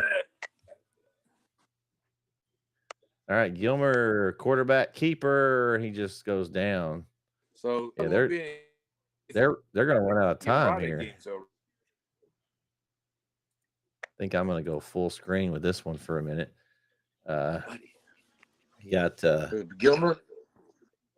Yeah, Gilmer's got the ball. 2:35 left. They're at the Raiders 28-yard line right now, down 10. 28. Yeah. It's probably too long to. I mean, you need 2 scores, so you could take the field goal at some point, and it can be either possession, but they're a little far for that right now. I'm not sure. I don't think I'm even thinking about a field goal. I think it's 4-down territory. So it's 4th down right now. I actually see the yardage marker now. So it's 4th down and 8. You got to go for it. 4th and 8 from the 28-yard line. They threw a pass. They threw a pass down the sideline to the corner. Now almost got it, dude. He just broke it up. So here we go. This is the season for the Gilmer Buckeyes, the defending state champs. Ooh, they're on the ropes here. Here we go. Golly, man. Who's in quarterback? And it's not McCown. McCown is not in at quarterback unless he's gotten a big tan. Is that Tennyson, maybe? Quarterback is number. If it's 1, it's 1. No, 1. He throws. Tennyson. And it's ball game. And to take it up. So, Well, nice play. man, Wow. that's it. Wow.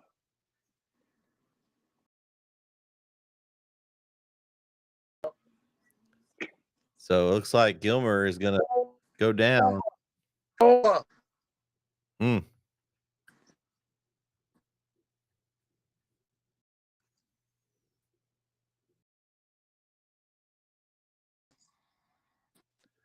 So there will be a new hang on to the 4A ball. D2 champ. Yeah, there will be. My opinion, I think there would have been anyway, but now we for sure get it. Yeah, I think so too. But I I think hate that for Gilmer. I think we could have the state championship next week. I mean, it's possible. Well, I don't think it's. I think it's the week after. I think we're staring down the barrel of a Gilmer Carthage matchup in that regional final, and that I think could be a state championship. Or no, I'm not Gilmer. I'm sorry, not Gilmer. Gilmer's out. Sorry. Pleasant Grove is But next. Pleasant Grove, Carthage. Yeah, you're right. That could be the state. That could be the essentially a state championship game in the third round. Yeah.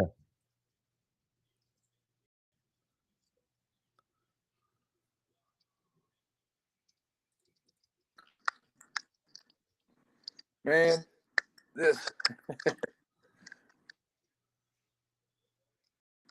We will be working with this video ninja.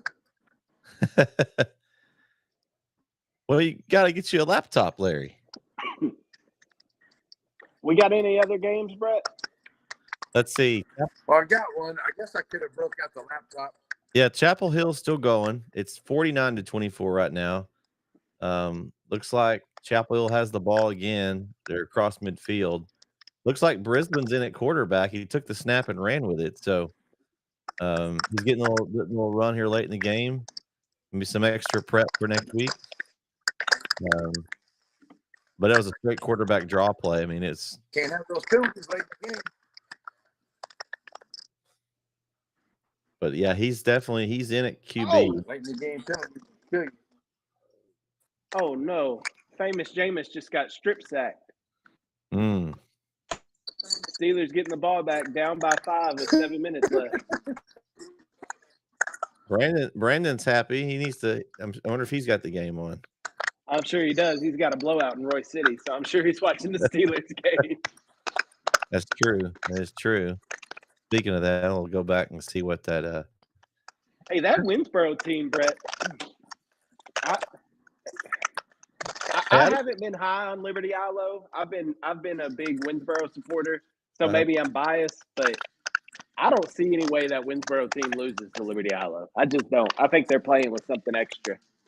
Hey, so I just want to say that this stream that out in Roy City, it's one of the best ones I've seen all night as far as the quality and the camera. I mean, it's good quality there. Yeah. And I'm sure the commentary is great. I hadn't got to listen to it, but I'm sure it is. I mean, those guys are both great in the booth. So it's not like they were having a good time. So that was good. Yeah, it was good to hear old Jeremy back on the broadcast. It's been a while since I've heard him. It's been a while. Hey, I get we could be transparent. We're just all guys hanging out here. I'm still going next week. I'm still going to be covering the games, like doing a story on them, not necessarily shooting highlights. So there could be a possibility. And this is my last weekend to work. So as of Saturday, I'll be open on weekends again. Therefore, next Saturday, if there's a football game that we have, I could possibly hop on it since I won't be shooting any highlights. Interesting. Just throwing that out there. Okay. All right.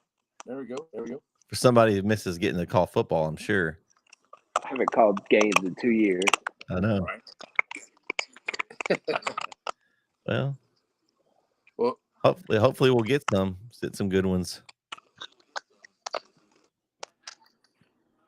Well, Centerville is Shelbyville. Hey, that Beckville Shelbyville game, that that game is could be a really good one. It's me and Brett when we talked about it on the Beast from the East show. We talked it's DJ Barnes versus Jaden Prince.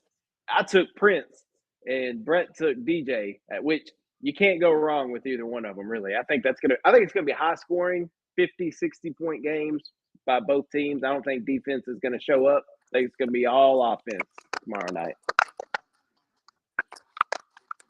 I had to take the Shelbyville Dragons, I Larry. think you're probably right.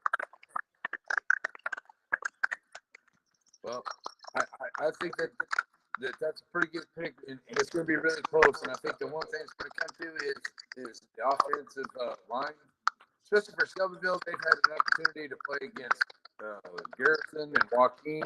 Some of the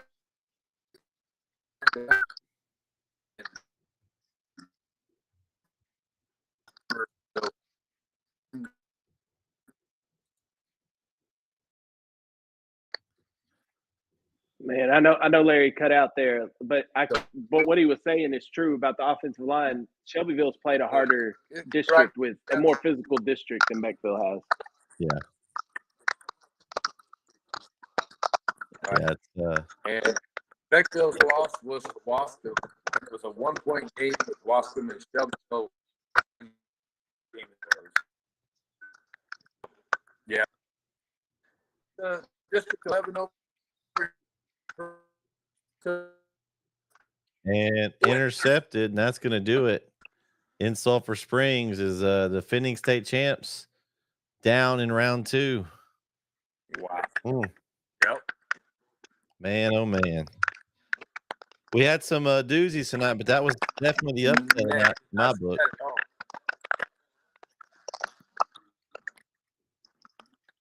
I wonder how many people had that on their picker. Well, I know someone that could probably tell you. Let's see. Let's pull up. I know I had Gilmer.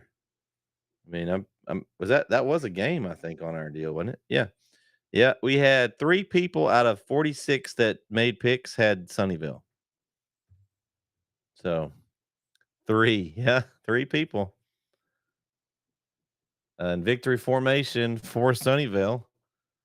And that's going to do it for that game. So I'm not sure if the Chapel Hill one's over or if it just is. It's got a green screen. It's spinning. I don't know if that one's over or not, but looks like the Netsn game on NFHS is still the only one going. Winsboro and Palmer 48-7 in the 4th quarter. And we'll make sure we get Jaron and Jeremy and those guys before we get off and get their final thoughts and fill them in on what's going on tonight. They may have been keeping up with it, but we'll know for sure here in a minute. Let's see.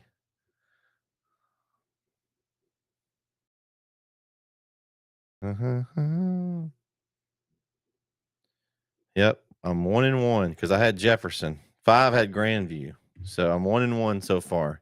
Kyle, you're with me at 1-1, huh? I think you had the same. I think so. I think so.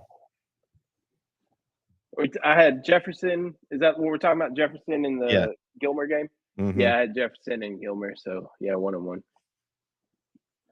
But this Winsboro game, was that on there? Winsboro wasn't on there, was it? No, we didn't have it. That was the only 2 for Thursday was the Gilmer and Jefferson game. It is coming down. I mean, whoa, man. Dude. Can they play in that? It is awesome. This is awesome. This is awesome. Love playing in the snow, man. It's a blast.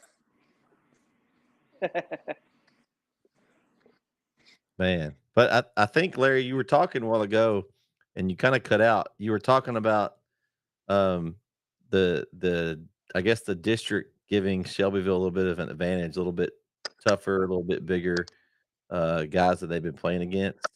You think that plays a factor, I guess? Yeah.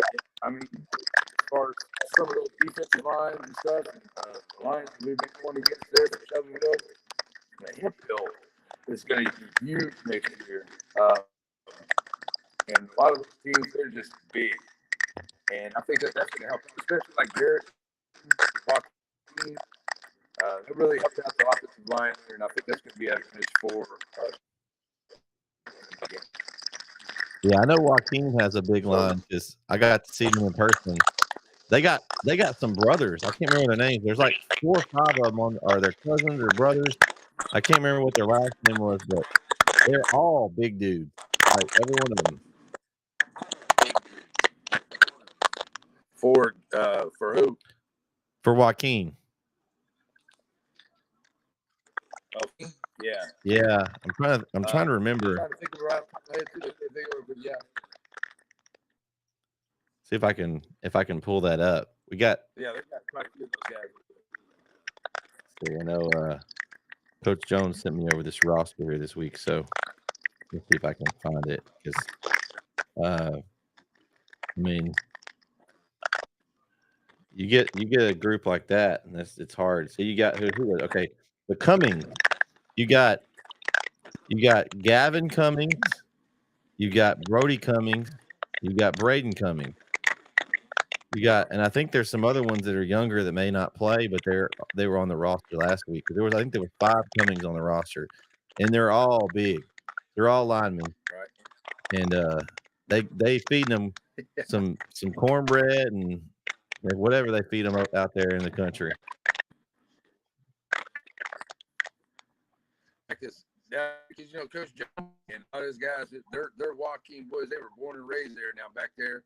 And they got in the teachers, administration, and everything, and they've got a program going there that's just rocking and rolling. I tell you, the kids that are coming up in there are just big, and they're always going to have a big line. And that slot T that they run, they run it to perfection, and they can get downfield on you really with that big line.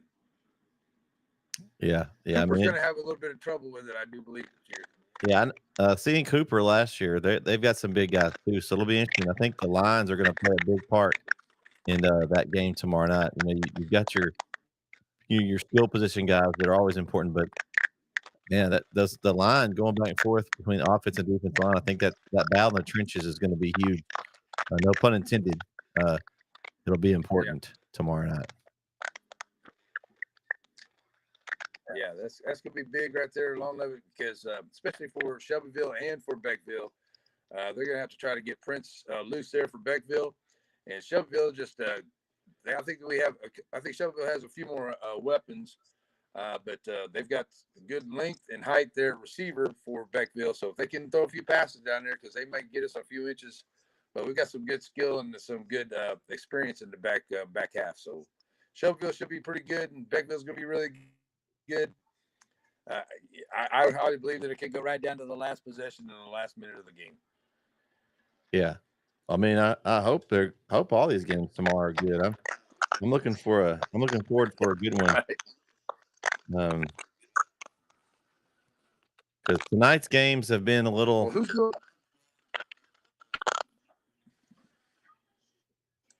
What's that, Larry? I said, who's going to Wascom game? So that'll be Jaron Peoples and Josh Jared will be over in Carthage doing that game.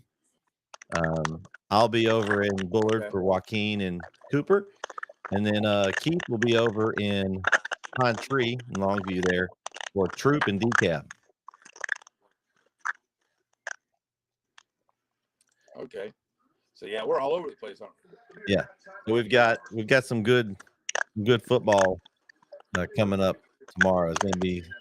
I mean, I think all 3 of those games are going to be really, really good games. And Troop's been a solid team all year.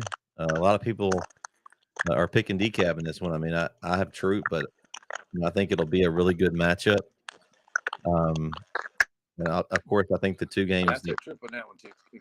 Yeah, I think the 2 games, or even the other 2 ones that we have in that 2A bracket are going to be really good, along with that Garrison Joaquin. I mean, Kyle and I talked about that on our show this week. You've got 8 teams left, and you could almost have a case for any 8 of them winning this region, like legitimately. we don't know much about Hearn at this point. Yeah.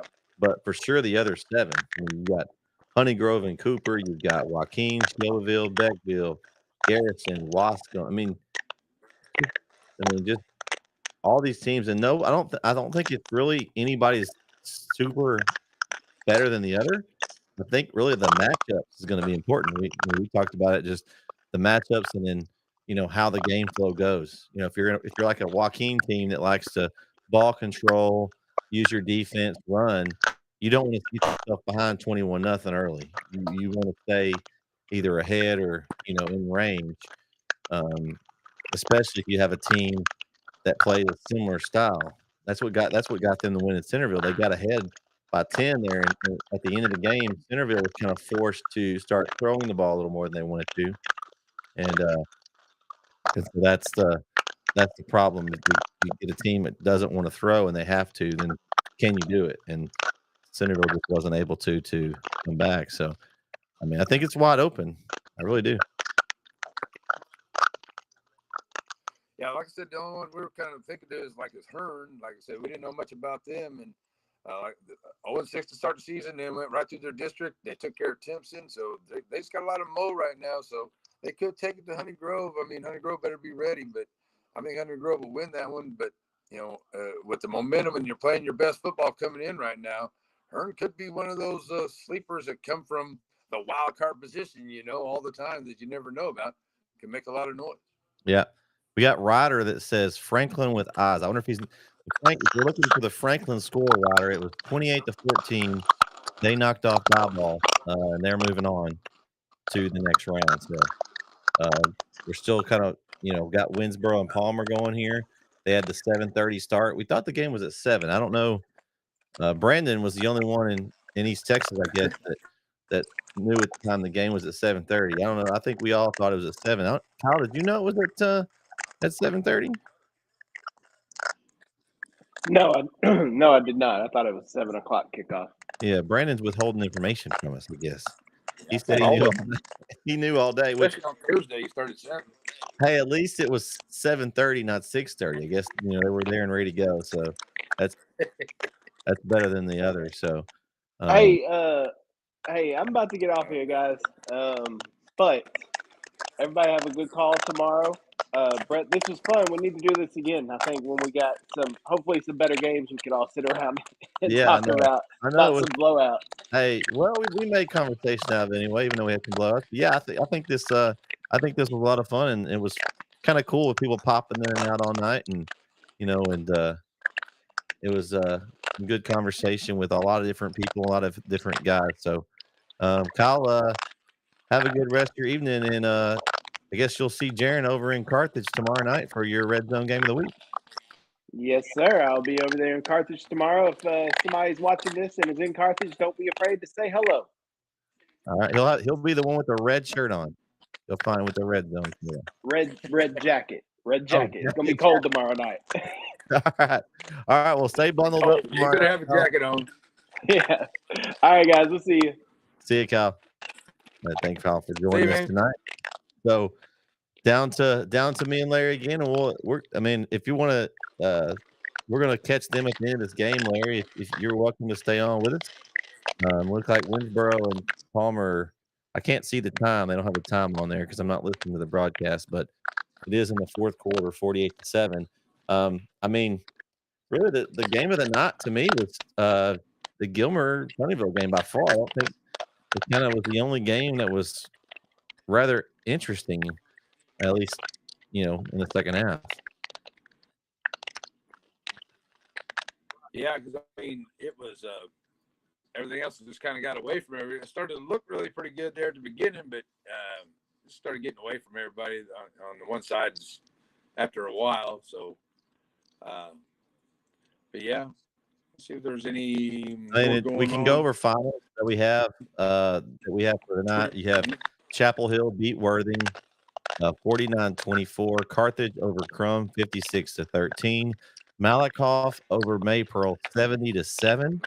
Sunnyvale with the upset over the defending state champs Gilmer Buckeyes. They win 27-17. Pleasant Grove took care of business at home tonight 63-7. Jefferson, Oliver, Grandview, 12 or 12-0. They won 62-18. Liberty Ilo, I don't remember the final of that, but they were up pretty big. I think it was somewhere along the lines of 57 last time I saw it. I don't have a final yet on that one. Franklin did win. They won 28-14. And then right now we've got Winsboro and Palmer. Winsboro's up 48-7 in the fourth quarter. That's the only game of these Texas games. And I don't know, there may be some state games that we can look around and see if we see any games that are interesting as far as upsets that we might have. We had some earlier that we saw. I don't know if they held on. I'm gonna go try to dig around there if you want to try. Well, the just checking in on the Winsboro Palmer game, and it got 5, so it's fixing to wind down and be done over there. Looks like the final whistle just went on that one. Oh, it did. Okay, so we might actually have Jaron and Jeremy. Are they there? Are you there with us, guys? Here, what's up, guys? We just wrapped it up. We went final here at Royce City. Winsboro on top of Palmer, 48-7. All right. So, anything different in the second half, or just much more of the same from Winsboro? I think it was much more of the same. But the biggest key we saw from Winsboro was the passing game finally came through in that second half with Winsboro, and they were doing a lot of different plays. We talked about the end around. They ran some different stunts and things on offense. They're trying to some misdirections.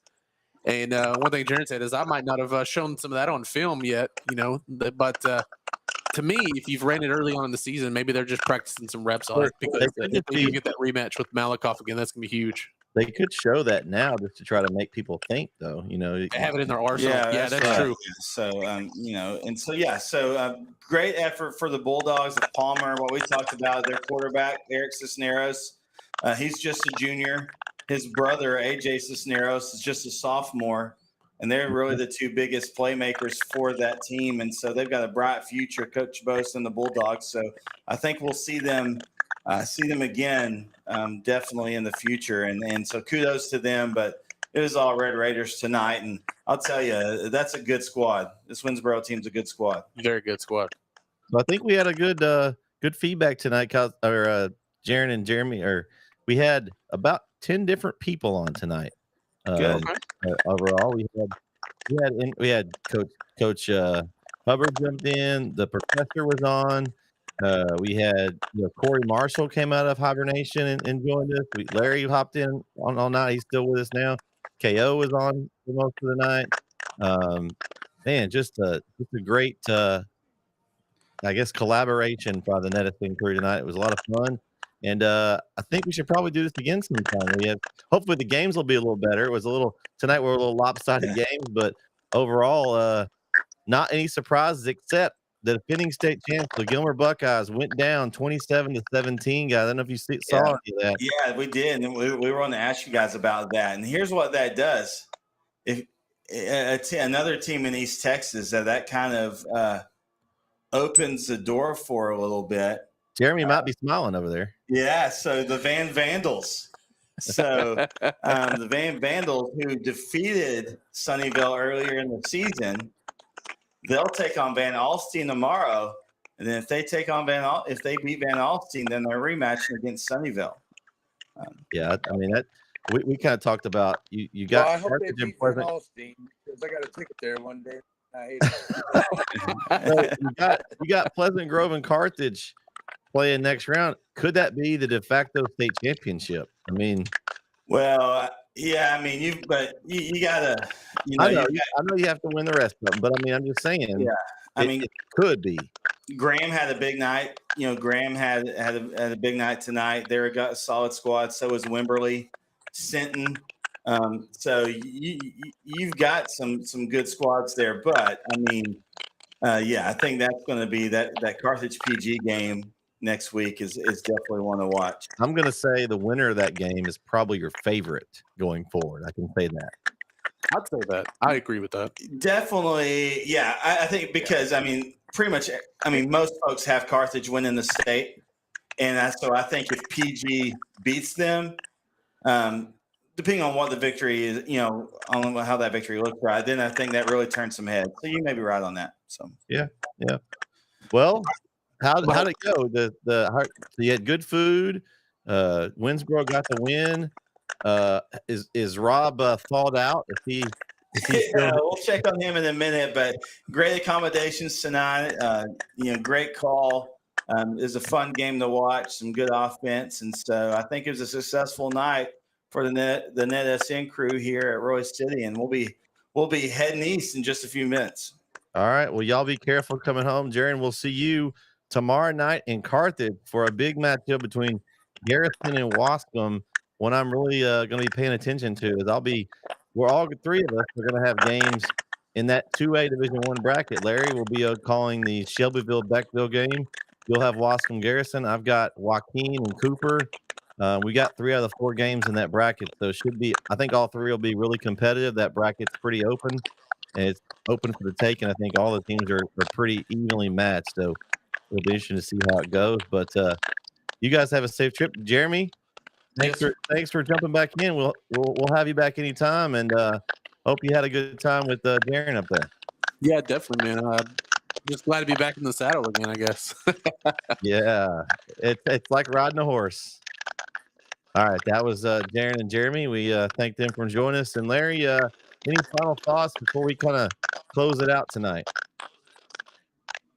Well, everything went good, man. Had a blast, and just getting everything loaded up for. Actually, got some things I'm putting in for tomorrow's ball game broadcast. So I'm ready to go, man. I've been hyped up for this all week long. All right, well, me too. I was kind of disappointed I had the night off, but then when I kind of thought, well, let's just try this. I had a lot of fun. We got to kind of check out a lot of games. It's kind of we still got to watch football, but it was a little more relaxed. I didn't have to call a game. I kind of got to watch a bunch of games and got to talk football and talk about whatever's going on. We had a good time tonight, and I appreciate you for popping in and joining us. And we'll have to do it again. Yeah, definitely. Look forward to it, man. All right, y'all be safe going to your game tomorrow, and good luck to those Dragons. All right, that's it. See y'all later. Have a good call. All righty. And that was Larry down there in the Netsn South part of the area, and he'll be over calling the Shelbyville Beckville game tomorrow night. So that's going to wrap our coverage up tonight. I'll go over again the finals one more time before we sign off here, as we've got a couple of games that we have to update the score on, but I think we have them here as that last game just went final. So tonight in East Texas, the biggest upset of maybe the playoffs so far to me was the Gilmer Buckeyes go down. They lose 27-17 to Sunnyvale. Chapel Hill takes care of business as they look to possibly get a rematch with Pine Tree. If Pine Tree wins tomorrow, they won 49-24. Carthage over Crum 56-13. Malakoff takes care of Maypearl 70-7. Pleasant Grove over Farmersville 63-7. Jefferson Oliver Grandview 62-18. Franklin over Diboll 28-14. And then our game here, Winsboro 48, Palmer 7. That is a final as well. So there's one other score I want to get for you. That's that Liberty Ilo final. And that final was 57-7 as Liberty Ilo moves on, and they'll play Winsboro next week in what will be a really good game in the Northeast Texas area. So a lot of people to thank tonight. First off, thank everyone for tuning in. Hope you enjoyed the coverage tonight and our first ever Netsn-Zone. This hopefully is the first of many times we'll get to do this. It'll be just a matter of having the people available. And, in saying that, lots of people to thank tonight. Thank Larry Pierce, Jeremy Hubbard, Kyle Owens, the professor, Matt Diggs, Brandon Ogden from the Tyler Paper, CM Corey Marshall, of course, Jeremy and Jaron over in the booth in Roy City, Keith Whitman, and everybody else of the Netsn crew. Thanks for tuning in tonight, and good night, everybody. Everybody have a great rest of your week, and good luck tomorrow night. If your team's playing, we'll see you there. 3 games tomorrow night, Netsn on NFHS. hopefully you'll get to tune in or get out to a game. So for Mr. Netsn, Brett Switty, we're signing off for the evening. Good night, everybody.